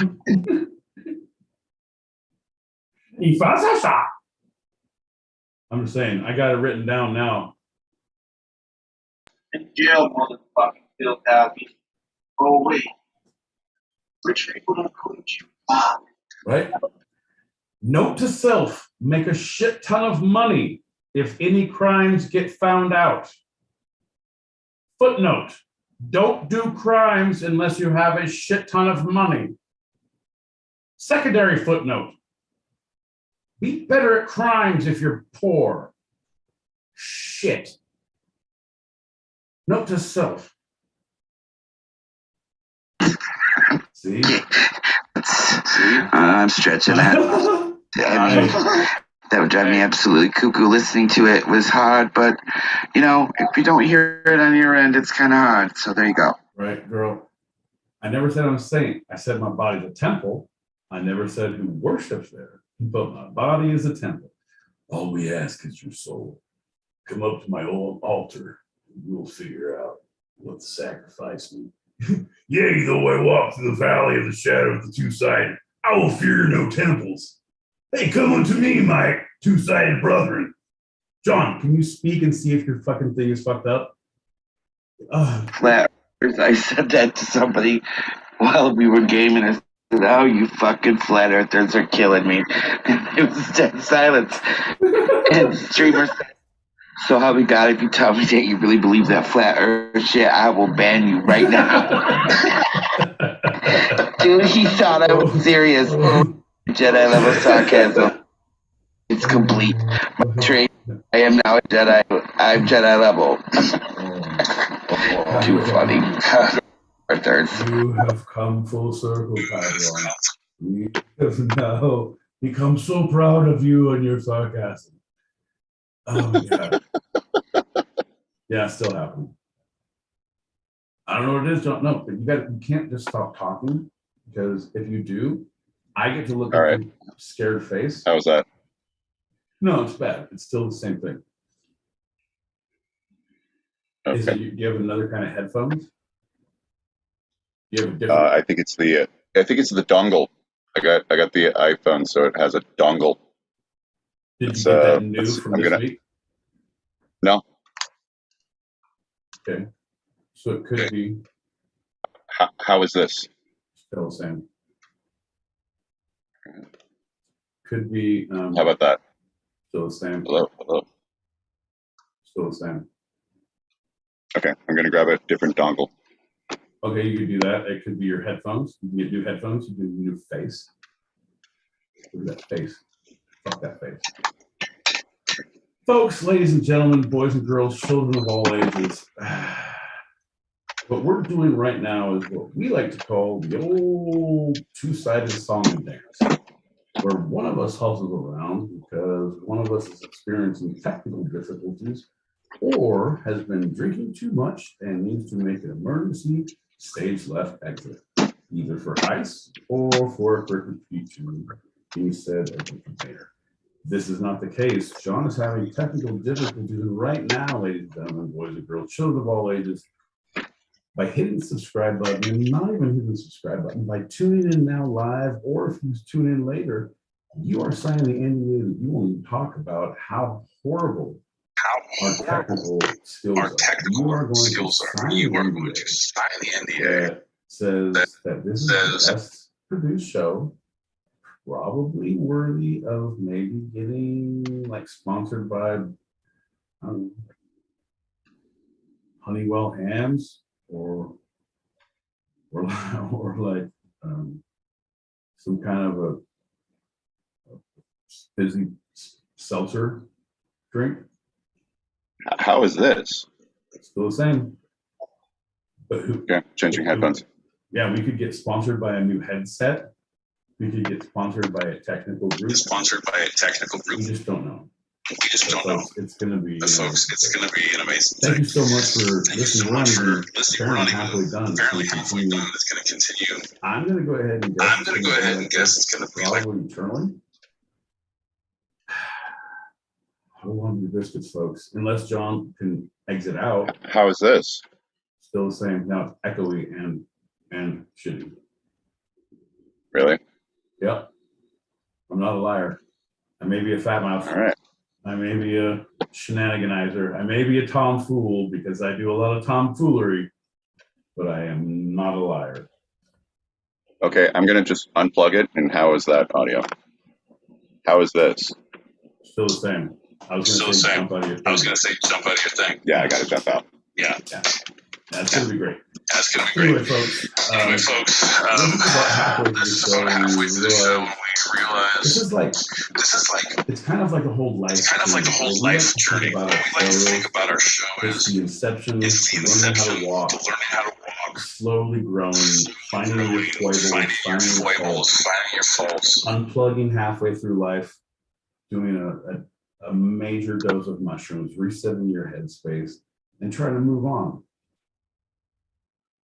But if we can figure that out, if there's just a reset, if it's the stereo gods against us, and the mushrooms weren't strong enough, and we kind of come back and we reset again.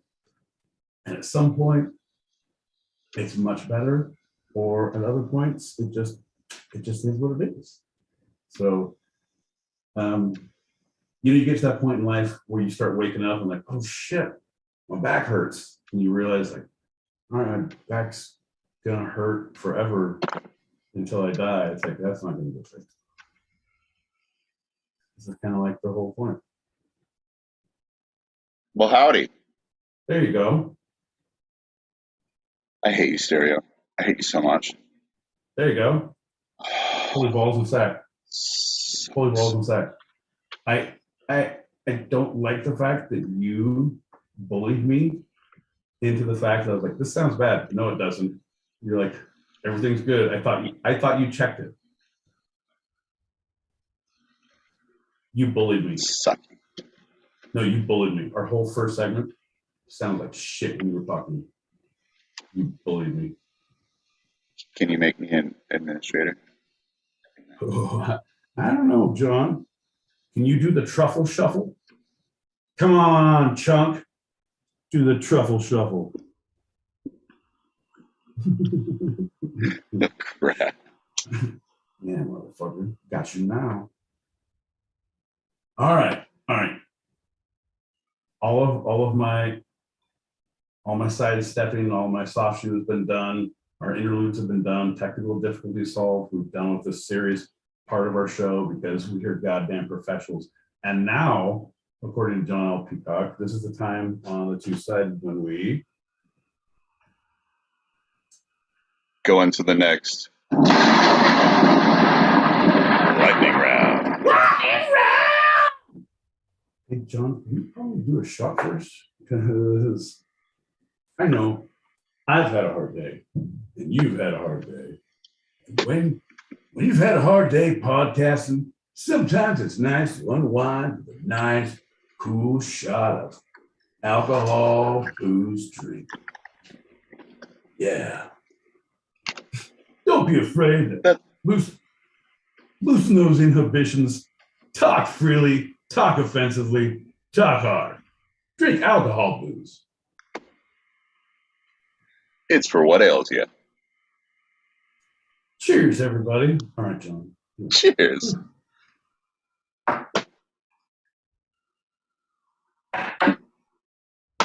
And that was the first of our sponsors. My boy Pete is. It's so wonderful that we have some sponsors, and we just love to talk to them about them and thank them for their sponsorship. Our first sponsor, NDAs are us. Yeah, that's the NDA factory. But I have to remind my boy Pete, you signed an NDA to be their new spokesperson. So, but thank you so much. Folks, thanks for listening to. No, wait. Right.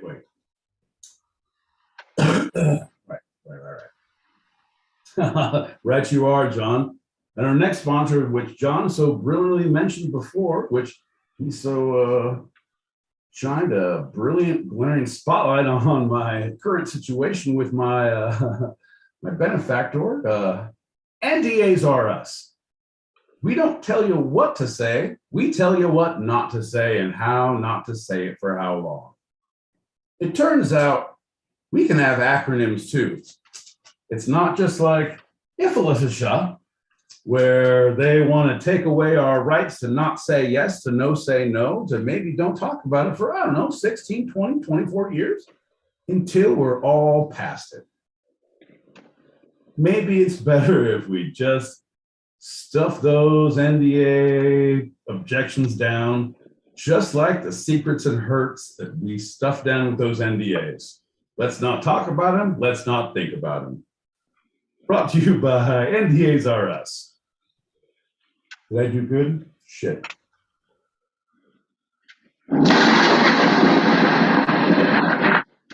The gods are angry with you.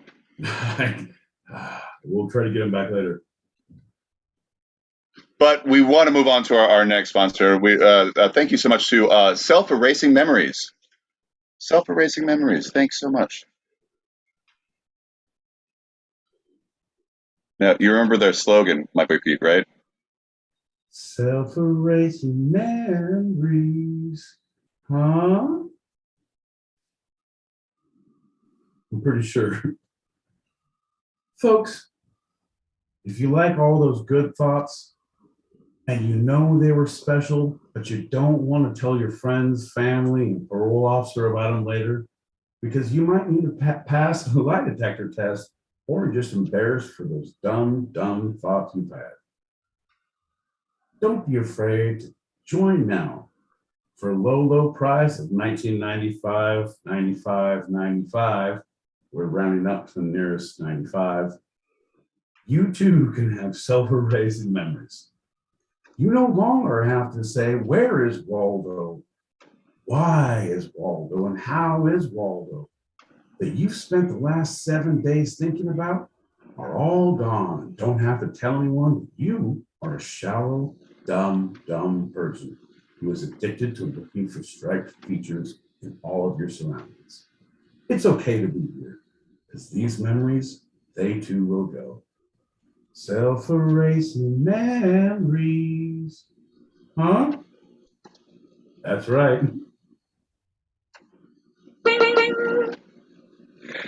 And who can forget our next sponsor, Jerry's Organic Blotter Acid. Jerry's Organic Blotter Acid, thank you so much for sponsoring our show.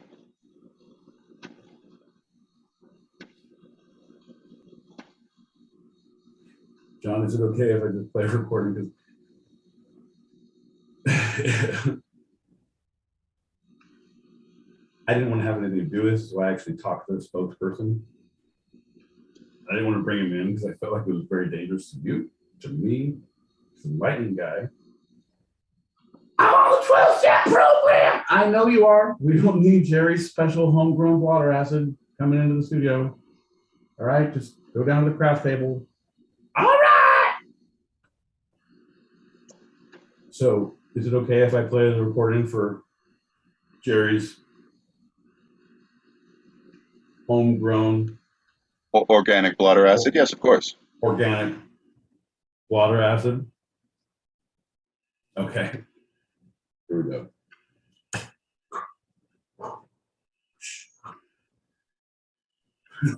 Hang on, is this thing on? Hey, yeah, it's on. All right, man. Hey, folks. This is me, Jerry. I know a lot of people are thinking about farm to table right now, and that's good. It's good for the soul. It's good for the environment. If we don't have good chemicals in our environment, or no chemicals, we won't have a good environment. But did you know that there are chemicals in everything? Oh, there are. Look at this little worm right here. Yeah, I got a worm. Everyone gather around. Look at the little worm in my hand. Oh, what's that? Oh, shit. All right, we're on radio. Okay, I'll put them back in my pocket. All right. Anyway, everything has chemicals, right? So you just want the good ones. You don't want the bad ones. And farm to table, organic, big dogs in the parking lot, like trucks. Okay, so my name's Jerry, and I like farm to table. And I would work very hard on organic, homegrown, organic farm to table blotter acid. And some might say, whoa, that's a lot of things to put in your system. I said, it is the best things. My dogs are the best. Woofer. Anyway, there's no chemicals in these. I mean, there's not bad chemicals. Okay, there's chemicals, but I make them good. Is that good? Jerry's homegrown organic blotter acid. Come and get yours today. Dogs will come at you. John, you see why I didn't want to. That's right. Jerry's homegrown organic blotter acid. The acid that's also good for you. A little dab will do you. And that company is so great that they've used us to pitch their new selling of the upcoming Grateful Dead show.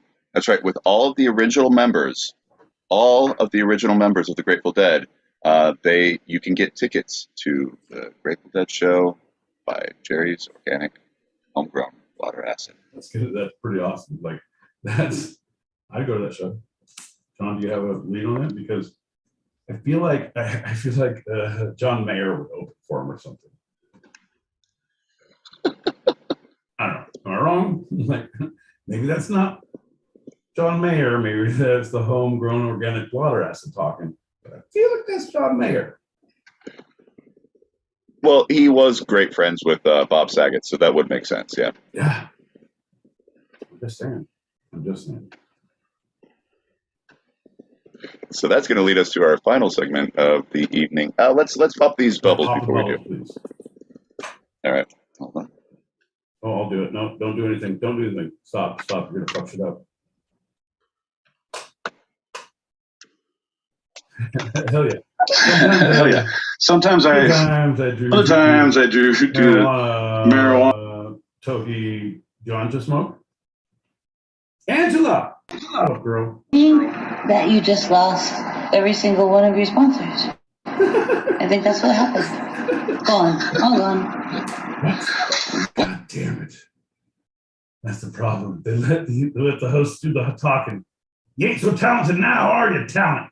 You just cost us all of our monies. Shit, son. Shit. It sounded like lowered expectations. Good call, girl. I love your sponsor, the Bladder Acid, has me laughing so hard. And Pete hasn't even started yet.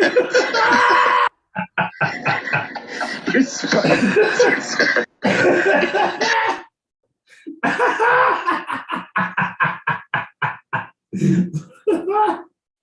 Hi. Here at our company called Shut Your Fucking Mouth, all we do is NDAs. We offer a wide variety of services, including, but not limited to, coming to your house and taping your mouth shut. You don't get shit, so you don't remember anything. Threatening to beat the shit out of you and your family. So, one time. You want to get beaten down by in the street in front of your children? Then shut the fuck up. Brought to you by Shut the Fuck Up. Fucking music makes everything, John. Music makes the world round. They say love, I say fuck off. If you've been in a rave, I prefer that more than love. And I say money makes the world go round, the world go round, the world go round. Money makes that world go round. And I think you're insane because if we had a flat disc spinning around, we'd all get sick, John. So, no thank you. Speaking of getting sick, our final segment of the episode is the Grateful Dead. No, giddy up. Are they going on a tour? Are you suggesting that I take all my vacation time and you're taking your time and we fucking follow them around?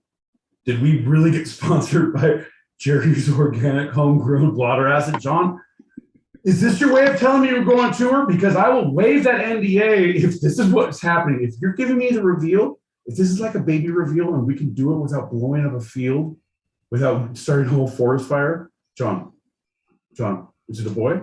Is it a girl? Are we going on tour? John, do we have the acid or not? John, shit. Okay, should I shut up? I'll shut up. Go ahead, tell me. Go. Is it a blue forest fire or is it a pink blotter acid? What is it? Hey man, you take one, you see the other. Let's get to it.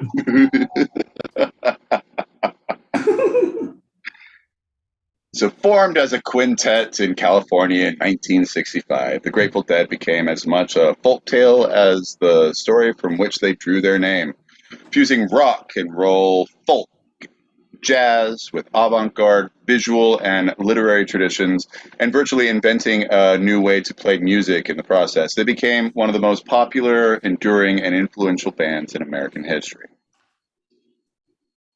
Dude, 100%. Well, you look at the genres of music. You look at the breakers of music, of where a new style was played, and like how many new styles can there be? At this point, we think we know all the styles, right? Like, oh my God, right. They're starting like when EDM, like, oh my God, that's electronic music. Now there's fucking 50,000 genres of EDM, and like, oh, it's rap. Like, oh, now here's all the 50,000 genres: East Coast, West, South, fucking trap, like all fucking. You look at, oh, is it rock? Was it indie? Is it fucking? Oh my God, I can't keep up with it. I put you in one group. In my Venn diagram, you're in one group. But right. they didn't have that back then. Like you could think of anything. John, do you realize there's no way possible because we were not inspired enough as people. We were inspired by our predecessors. We stood on the backs of greatness. But if we were in like the 80s, 90s, and came like, oh, we should do this whole. If we were the Mark Marons, if we were fucking 15 years ago, John, Jesus Christ, John. But we're not, and we didn't, and shit is what it is, John. You're in your goddamn basement in New York. I'm in my mansion here in Southern California. It's all blurry. Blurry to me too, John. I can't see shit either. After a comically disastrous stint in the Army and discharge in the late 1960, Jerry Garcia had spent an intense 4 years immersed in traditional American music, turning himself into a virtuoso acoustic guitar and a guitarist and banjoist. But in virtuoso, it was in a very folk setting. It was very folk oriented of what people would think now of Simon and Garfunkel, or even not even as rock and roll as Neil Young. Like almost Peter, Paul, and Mary. Like it was very folksy what he learned, but he was virtuoso. He was amazing, but it was more folksy. Yeah, it's like with Paul Simon having an amazing finger picking talent. He, that same kind of genre, but he just took it to the next level. Right, completely. But then he changed his idea because he wasn't bluesy. He wasn't like Clapton, he wasn't like going Cream stuff. He wasn't that. rock and roll, fucking blues. He was more folk. Like, if you had to put it, he wasn't rock and roll. He was more folksy when he started. Like, that was his influence. Yes or no? Like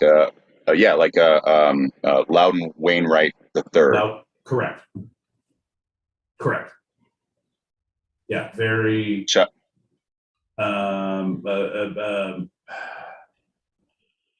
Protest music, things, voices of the people, very street corner. I'm speaking my truth. Right. Very, and like, yeah, exactly. Okay. Same page. Let's make sure I'm on your same page. Totally. So he assembled a jug band with his coworkers at Menlo Park music store where he taught, and happily sloppy Mother McCree's Uptown Jug Champions plugged in and transformed into the Warlocks in 1965. This was fronted by Ron Pigpen McKernan. With Jerry, the blues enthusiast who urged them to go electric, and the new band also included Garcia's occasional substitute teacher Bob Weir and Bill Kreutzmann. Bob Weir, fucking amazing. That dude, and between Weir and Garcia, those are two dudes I would have liked to party with. Like, not a concert. Like, after you're done your thing, like, we're in whatever country, whatever city. I just want to hang out with you. What are we doing? Same with like going like with Hunter. Like, what are we doing? Where are we going? Like, yeah, I'll play your game. I'll play any game you got. I got 24 hours. Let's see what the fucking gypsy foretells of my future. Yeah. So they debuted in May of 65 and quickly drafted Garcia's friend, the Laps experimental composer Phil Lesh. So we got Garcia on guitar and vocals, Ron Pigpen on organ, vocals, harmonic, and percussions later, Bob Weir on guitar and vocals, Bill on drums, and Phil on bass, and all of them were doing vocals, but yeah, vocals. Right. That was the original quintet. Right. Yeah, and there were so many comings and goings, but those are the originals. And is that when how long were they together? It would be until sudden departure, but I'll talk about that in a second. But let's first talk about their beginnings. You're saying 65. I was asking the timeline. They got together 65. Yeah, this is 65. This is their debut because they were the Warlocks, but they immediately, very quickly discovered a single by another band called the Warlocks, and they had to change their name. And the now former California Warlocks resorted to stoned bibliomancy for their new names, picking Grateful Dead at random out of a dictionary. Appearing in many cultures, it is a folktale in which the protagonist resolves the death of a deceased stranger and later receives karmic repayment from their spirit incarnate, the Grateful Dead. So that's how they got their new name after realizing the Warlocks couldn't be their name anymore. Yeah. Very quickly, more people came. So that's why I was like, well, yeah, it's kind of hard to say when the original... 65. Was it in 65 still? Was it 66, 67? Do you have a date? Do you know? You just said very quickly. It's 66. What does that mean? Oh, baby, this doesn't happen very often. So for 1 year... we had the original quintet. Yep. So they appeared in the first public acid test thrown by author Ken Kesey and the Merry Pranksters. That was December of 65, and this solidified the band's bond, and started to change their traditional music playing into a more psychedelic, more jam version of what we now know today. Right, this jam band. It's like when you get to the like Fish or the String Cheese Incident, or it's just like people are like, oh, here's I'm pretty fucked up. It's almost like EDM music. You just like the groove. Once you find your groove, it's like this hippie kind of like, oh, here's a 35-minute song. So you can all like, woo. But they were so much better. Grateful Dead was not that fucking 35-minute Fish jam band shit. It was jam band-esque, but it was rock and roll to the nth degree at that time. Right. They were known for never playing the same song, playing a song the same way twice, right? And that's what people started to define as jam, but that's different from what Fish is doing today as a descendant of the Dead and what they were doing back in the beginning. Correct. So there's a total difference between, your jam band and like, but it had the same vibe and it captured it. And all the way through their inception, I at least through the late 70s, I don't know, I'm jumping ahead of your shit, but even through that, they have that same vibe. Like they're doing their songs. They're doing, even when they hit their albums, they're playing their albums, but still their instrumental breaks, all of their, all right, break for bass, break for, all right, here we go, Jerry, go. Bob, go. Yeah, jazz style. And they kind of like just passed around, but it's not jazzy, it's rock and roll, but fuck, it was so good. Right. And then, it wasn't jam band. It was inspired by, you know what I mean? It's like, how do you define? Oh, it's a little, it's like a little jungle music with some house influence, but a good instrumental break, like a super ethereal, but mainly it's jungle. Like, what? Like, just listen, you'll understand. We'll listen to all of those things and you'll understand once you understand all those things. All right, here's the deal. I need you to quit your job. I need you to listen to music for the next 6 months, and then we can have this conversation. Right, and this indefinable quality, I think, is a huge factor into what made the Grateful Dead such a phenomenon that is unique, even if it's been imitated or descended from. It is unique. It is unique. There's nothing like it. Right. There's the first things. It's not the like, oh, it's kind of like the Stones. No, because those guys were rock and rollers. Wow. These guys are stoners, but they're not like stoners, but they're folkers, but they're not.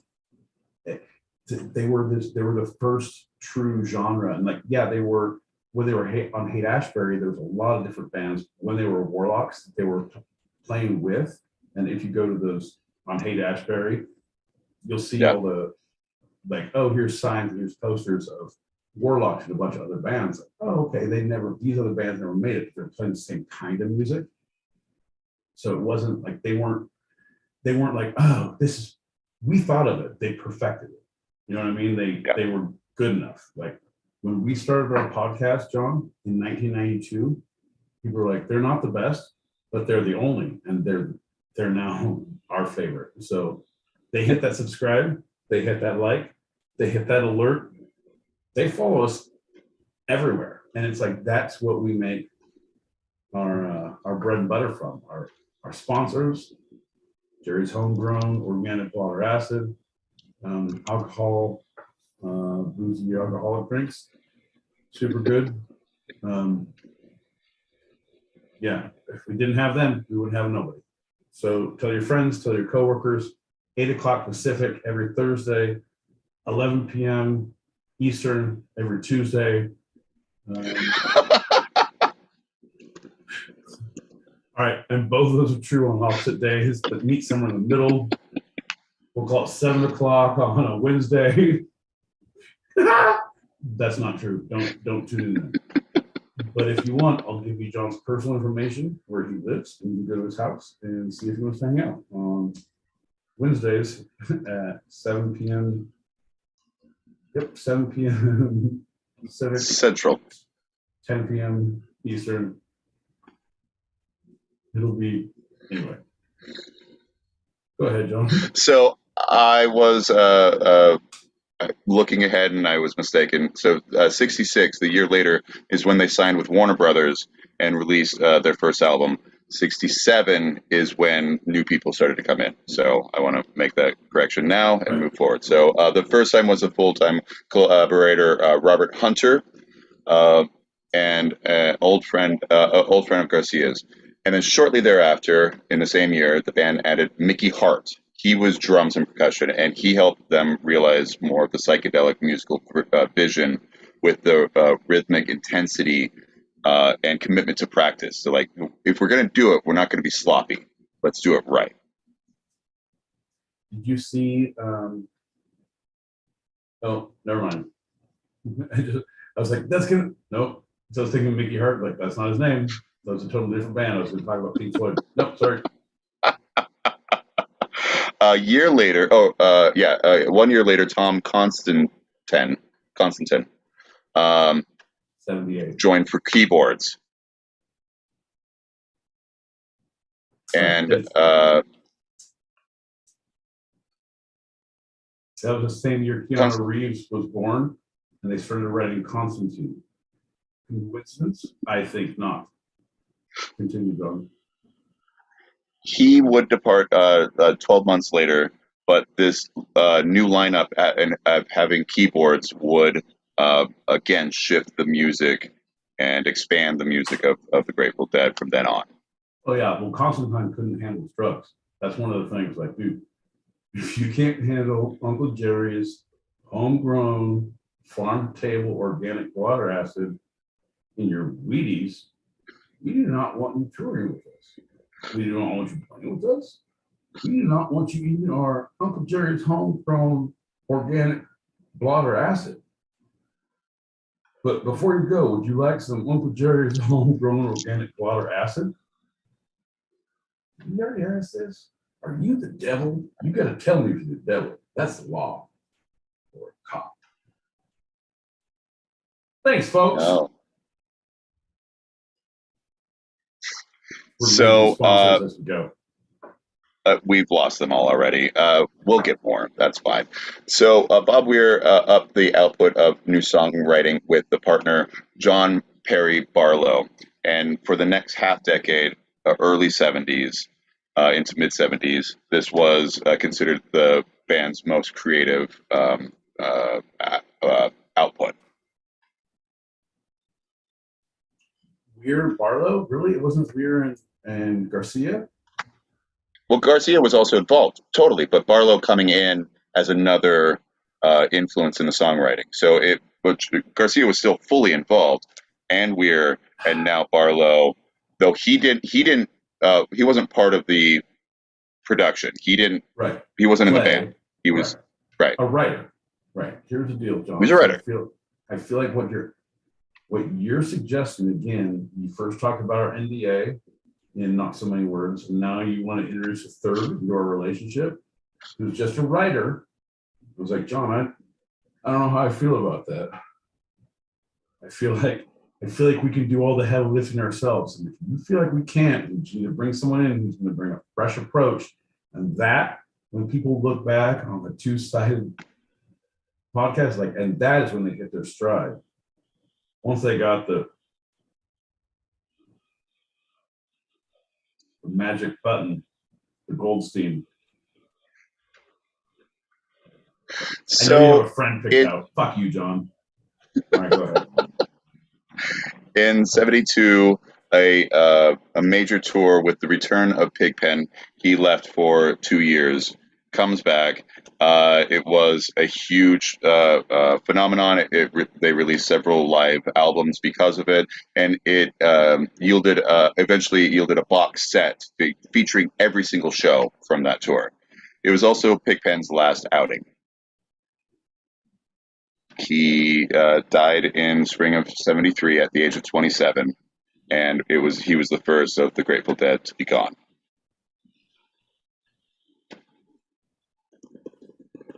Would you like to elaborate?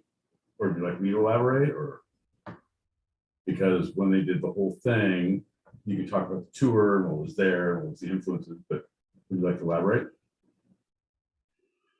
With him, it was not an overdose. I looked into it. I for some reason didn't write it down, but it was like not cancer, but something. Right. Do you remember? It was like a he had bad melanoma. health for a while. No, he had bad health. It was a whole thing. It was a melanoma something, but it was a medical condition. It was not an overdose. But when people always said, like, all right, but look at your lifestyle and look what you were doing and look how you were doing it. Like, it's documented on film. Here's all the tours. Like, yeah, fuck yeah. If I could go out like that, yeah. Yeah. With his death, Garcia commented that that was the end of the original Grateful Dead forever. It somewhat created a weird coincidence string of deaths of their keyboardists. They would lose 3 of them before they would eventually, before their official disbanding with Jerry Garcia's death in the 90s. I was Unsolved Mysteries did an episode with Scooby-Doo where they were pretty sure they were trying to figure out how the keyboardist in Grateful Dead had, been. I forget what it was. I remember the Globetrotter book, but I remember Unsolved Mysteries. Anyway, do you look that up, or am I biting your thunder? No, you gonna talk about that one? No. All right. Which one? Go ahead. Oh, when Unsolved Mysteries and Scooby-Doo crossover. He's like, yo, I ain't Scoob, I don't know. I'm like, right.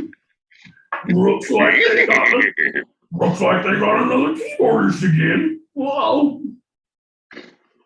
Come on. Known kids. so much for their constant touring, by 74, the Grateful Dead were overwhelmed and exhausted, and they announced an imminent retirement from the road. This obviously didn't hold, and a few people, another person came in, and this... You're talking 74. You're talking 74, but Hunter came in 77, Hart came in 77, so you're jumping back in time with people coming in and coming out. Anyway, go ahead. 74. Right, with Mickey Hart.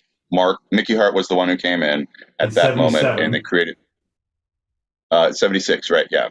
Well, you said earlier that created the ninth different touring lineup in 11 years. So they were now known for a constant flux of members. Yeah, if we could reach that point where we can both take vacations and there's bots, it's like meet George Jetson, my boy Pete's gone, John L. Peacock, bing, bing, bing, bing, bing, bing, bing, bing, bing, is gone for the weekend. Just saying. Brent Midland keyboards came in 78. And I've already kind of... But you also said Mickey Hart was in 77 right after him. So you need to go back and read Mickey Hart, because you said 78. He was 77. Well, right. I said 76 in the second thing, that I realize now those two things are conflicting, but it might have been late 76 or late. I said actually the tour of 76, but he actually came in. Whatever. Yeah, it was weird. It was 1876 and said, boom, Mickey Hart, if you can join. We're all on acid. It's Uncle Jerry's blotter. And they did a whole musical about it. He's like, I'm fucking in this band. If you have the Dancing Bears and Les Mis reunions and Uncle Jerry's farm table fresh, homegrown organic blotter acid, I will tour with your motherfucking ass all day long. In 1984, the Dead officially sanctioned a taping section so that all their concerts could be taped and just passed around by people as bootlegs. This is legitimized practice that the band had begun in the 1960s, but in '84 it became like a legal thing. Yeah, dude, that's a thing, man. Like, because if you're a true artist, like, yeah, your studio work, and that's what people want to buy, that's what they listen to. But no, if you have these hard to get things and they sound great, you're gonna buy the albums, you're gonna buy all the shit. But now you're gonna get the bootlegs, you're gonna follow them closer, you're gonna follow all this stuff, you're gonna see and the growth of someone and playing and how they played it. Like it's just like we have, you know, you get the B-sides from a lot of albums or the European cuts. Fucking things we've never heard. It's like, oh my God, it's so good. But it's like, wait, is it so good? No, it's not. It's different. Okay, I like this one better. But then you hear 3 or 4 versions. Like, okay, now I get to choose, and you're still brilliant, but it's like you see the artistic range. You see, like, okay, it was open field. You're playing 12 o'clock at night. It's raining. Yeah, your voice cracked, or your bassist is out of tune. That's amazing. Your voice, like, that's great. It's just a real moment. It's like hearing a vinyl record. You're hearing the fidelity. You're hearing the track. You're hearing the crackle. You're there. It's not perfect. Yeah. It's not.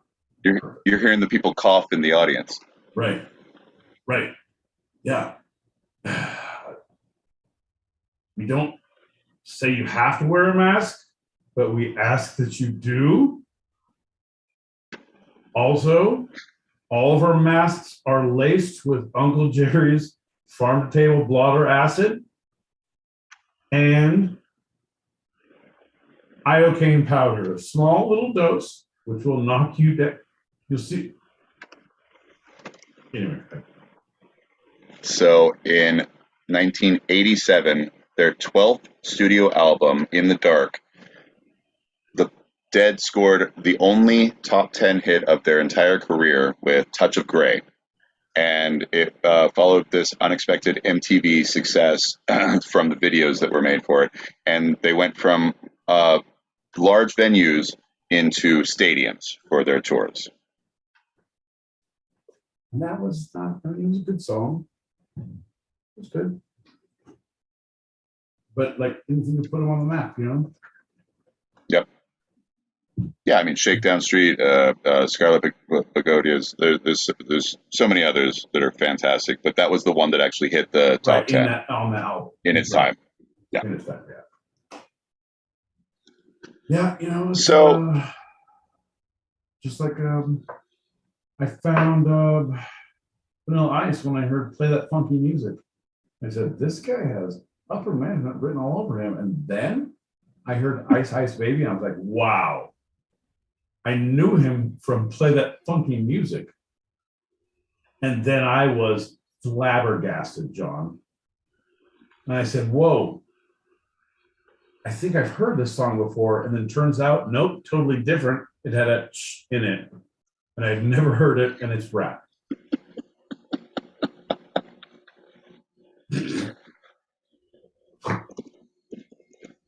Garcia goes through many bouts of struggling with addiction, especially heroin addiction, all throughout the entire time. But in '86, he comes out of a induced coma because of an overdose and returns with creative vigor, and it starts another renaissance for the band.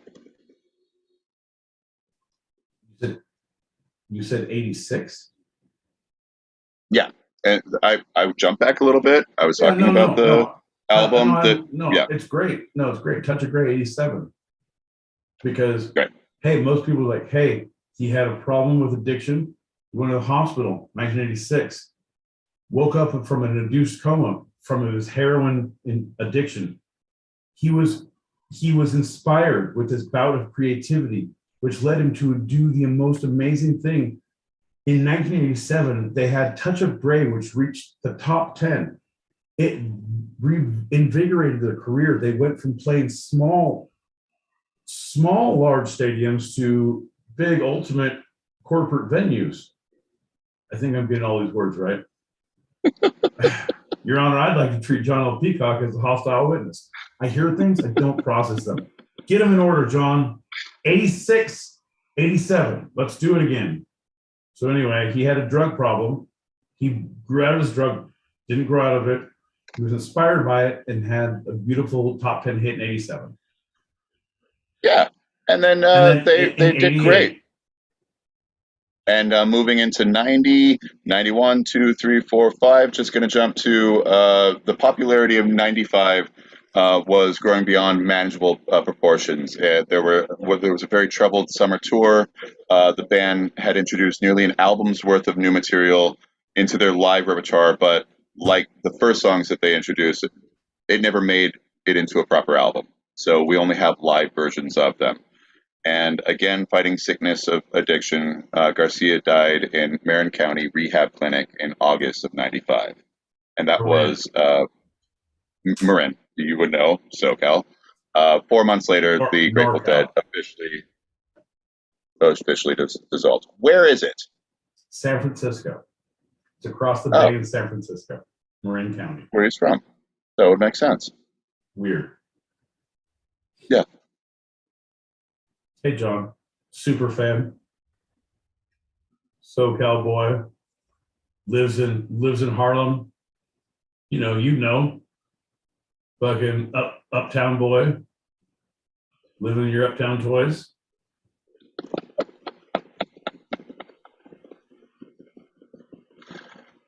Before his death, the Grateful Dead were inducted into the Rock and Roll Hall of Fame in 94.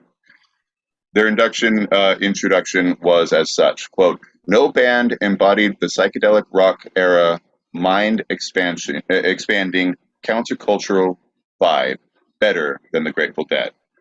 During marathon concerts marked by communal, peaceful atmospheres, the San Francisco troupe combined traditional genres such as folk, bluegrass, and roots with experimental, freewheeling musical excursions. End quote. Oh, dude, 100%. It's the same vibe you get. Like, I'm sure the Foxes know. There's places in Arizona. It's like, and even your friends, like you get your close friends. You're like, oh, you're cool. You accept this. You're like this, but it's a different vibe when you're in a different place. Where all the people. So it's like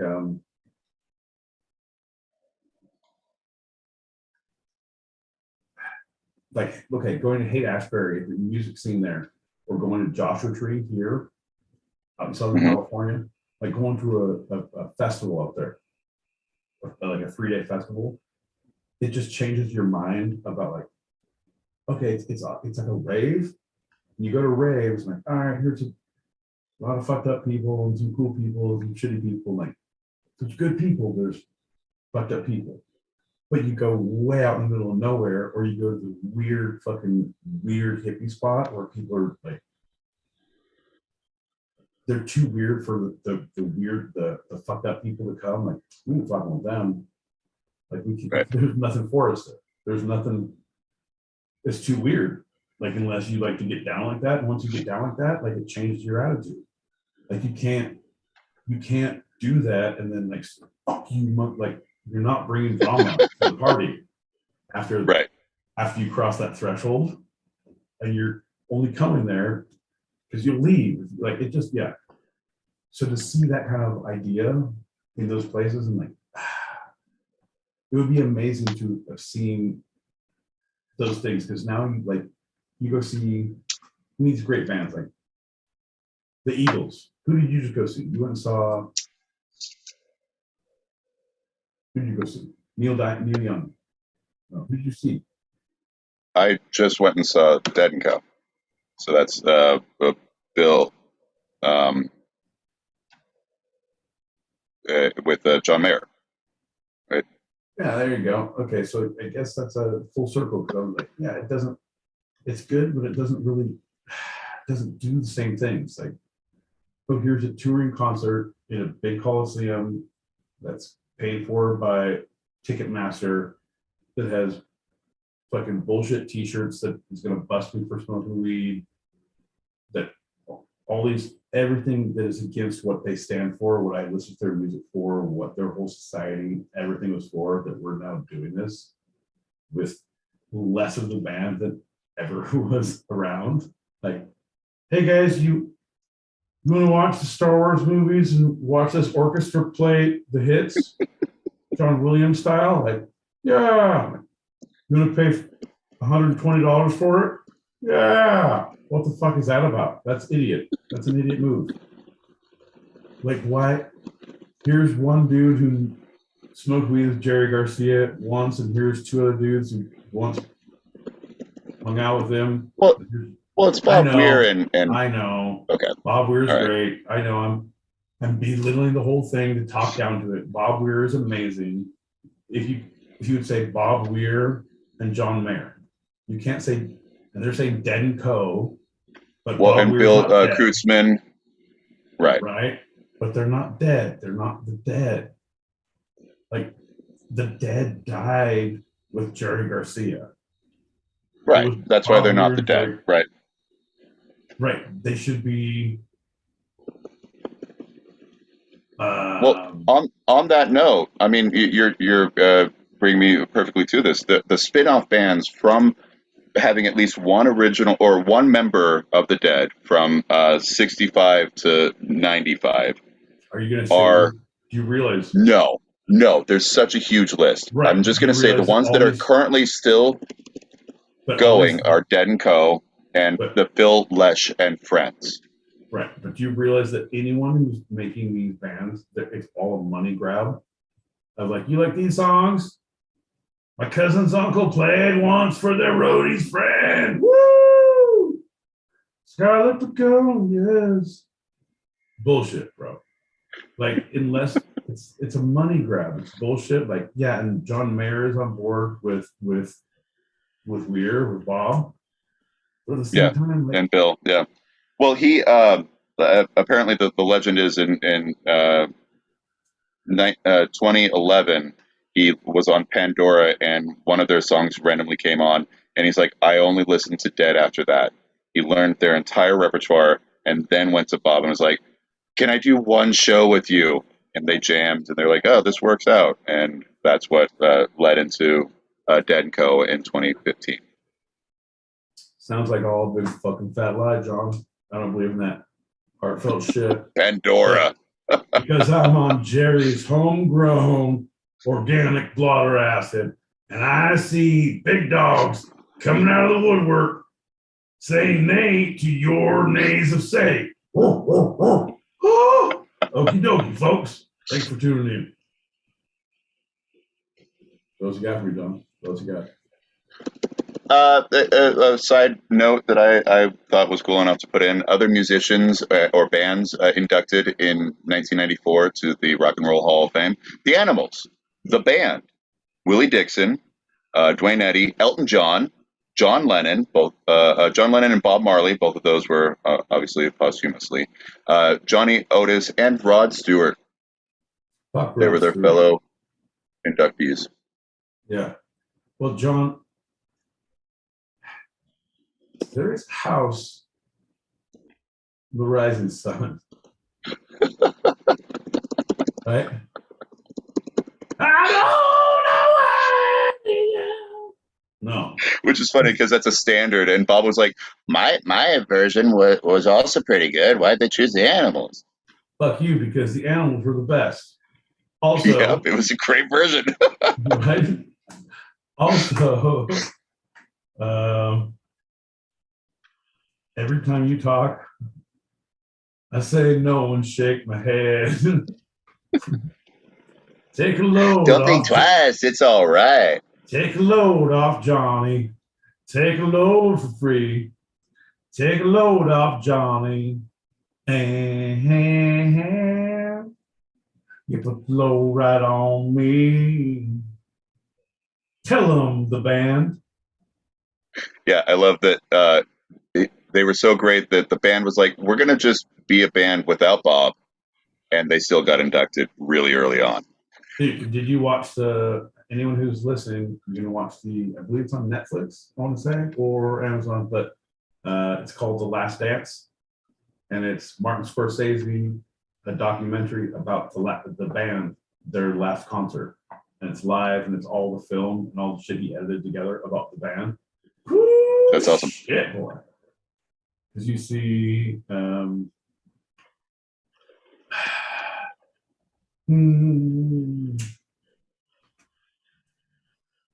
there's a candle in the window, but I feel I've got to move.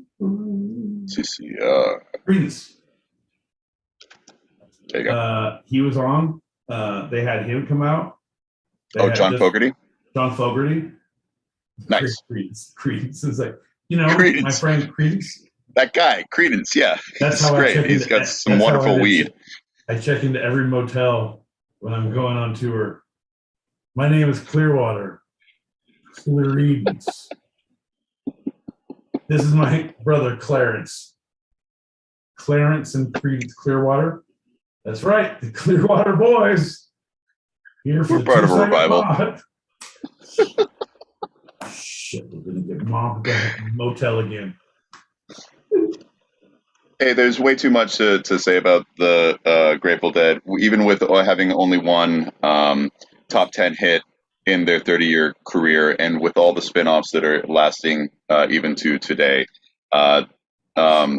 They are known as one of the more influential bands. Like you said, they created a genre that is now so sub-genred that they're the only ones who are the undefinable. Everything else is definable. Well, this is the prog rock, right? But so I just want to give one more thing out there because I thought it's pretty cool. Since the 1970s, their shows always included this sequence called Drum Space.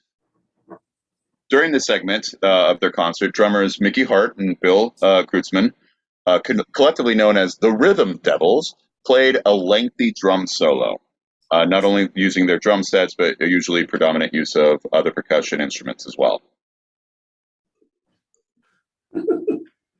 Yeah. Yeah, that's super being Joshua Tree for a lot. There's a lot of drum circle, and it's like drum devils. Come on, let's drum some of the drum demons. Let's be the, and it's like everything like. I don't have a drum. It doesn't matter, man. Just fucking feel the thing. Just hit on a rock. Here's that tortoise over there. No big deal. Look at that dude over there. He just grabbed his cock and slapped it against his forehead. In rhythm. It's cool, bro. We're all fucking one family here. Like, all right. Thanks, Uncle Jerry. I'm going to go back to my trailer until my organic homegrown water acid takes effect and I can find a pot and or pan and a spoon to join the party with. I'll be back. So that would eventually segue into the portion called Space, where the rest of the band and sometimes guests would come in and play free jazz, space rock inspired improvisations. Much of the time, this included electronic noises and other unusual sounds, and it truly showcased the Grateful Dead's most out there inclinations. Oh, yeah, man. Space, that's what I took up in school. They're like, are you going to be a law? You going to be medical? It's like, I'm going to take up space. They're like, you've done that your whole goddamn life. Yeah.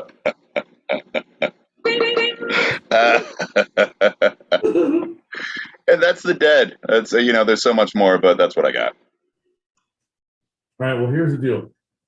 This is what we're going to do. We're going to do a special Christmas album. We're on our Patreons. I'm going to be out in New York at some point. We're going to take a lot of Uncle Jerry's homegrown, organic, farm-to-table water acid, and we're going to go over all of John's Grateful Dead thoughts, reasonings, thought processes, forlornings, and we're going to listen to the whole box set as we do it and record it all and see exactly where that mind-bending journey takes us. You too can be part of this if you are a Patreon fan. Sources for this episode of Two Sided have been the first segment, Investopedia.com, Bloomberg Law, You son of a bitch. Rolling Stone magazine. Do you have something to say? No, I do. About our sources? No, Investopedia.com, Bloomberg. Your mom's house, like John L. Peacock. All right. You know what? No, I'm gonna let you finish. But after you're done, I'm gonna talk about Rihanna. So you go ahead and tell your sources. Bloomberg, Investopedia. Yep. Investopedia.com, Bloomberg Law, Rolling Stone Magazine, the Salt Lake Tribune, CNBC, and Forbes Magazine. The second segment, Dead.net, which is the official website of the Grateful Dead, Rockhall.com, the official website of the Rock and Roll Hall of Fame, Phil's Friday Picks, and Wikipedia.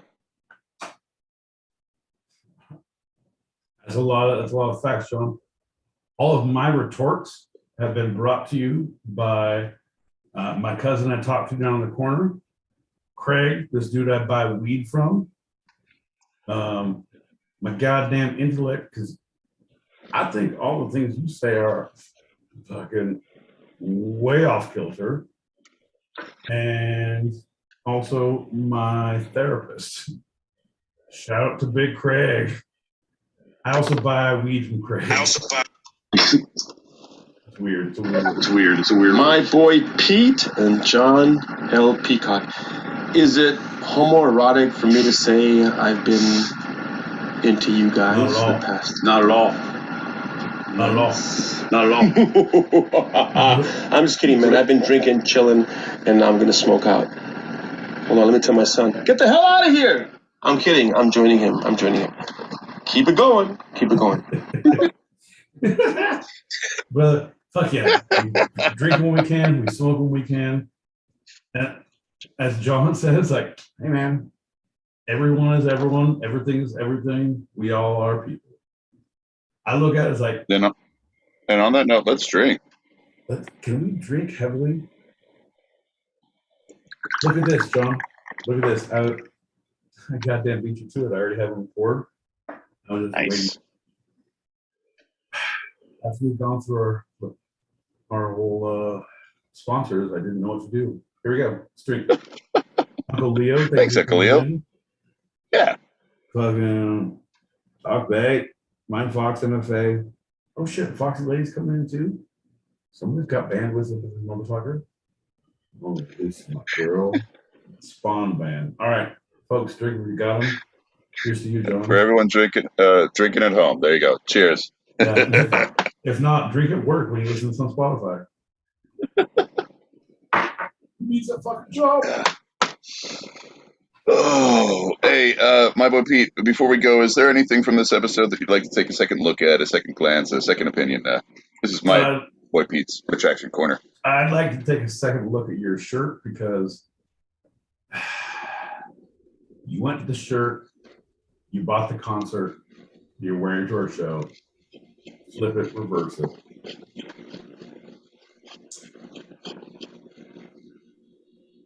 I like the shirt. I like it. It's still in the same idea. That's my second look. It's okay. I was going to bust your balls, but I'm a big fan of the Dead art. I'm a big fan. Certain things I can't, like even your hippie ass, I can't fuck with you because like, goddamn, Dead shit is the fucking dancing bears. Palm of shit. Even the bad tattoos with a good couple of dancing bears, fucking all seeing eye. Yeah, fuck off. I'm in. I'm so in. It's the same thing as Ralph Steadman art with Hunter Thompson. Like even the shit you don't like, yep, nope, I like it. It's so good. It's just, it's a good. The art that it speaks to you in a visceral way. Even if you don't like the concept of it, the art of it transposes that, transpires, excels, exceeds, transposes. Fuck, John. Fuck. And that has been my boy Pete's Retraction Corner. Well, thanks for listening, everybody. We have our open chat show live on stereo every Tuesday, so same start time as tonight. So if you want to join us or you want to throw some topics out there, email twosidedpod@gmail.com. That's TWO-sidedpod@gmail.com. And for those listening live, join our chat on the stereo app in our green room right now. Let's see, it's let's go 50 after the hour for our after show wind down. That's a wrap for tonight. I'm John L. Peacock out in Brooklyn, New York. And I'm the Lord of all that is good and pure, the wearer of pants, the eater of sandwiches, my boy Pete in Southern California. And this was our show. You can eavesdrop wherever you get your podcasts and even join us live, both on our YouTube channel, Two Sided Podcast, and the Stereo app every Thursday, 8 p.m. Pacific, 11 p.m. Eastern, as we talk about the two sides of life, the serious and the fun, here on Two Sided. I love you, Pete. Hey, Bubby, you're a good man. I hope nothing happens to you like a horrible wheat thresher accident. Be a shame. Oh, now it's going to come.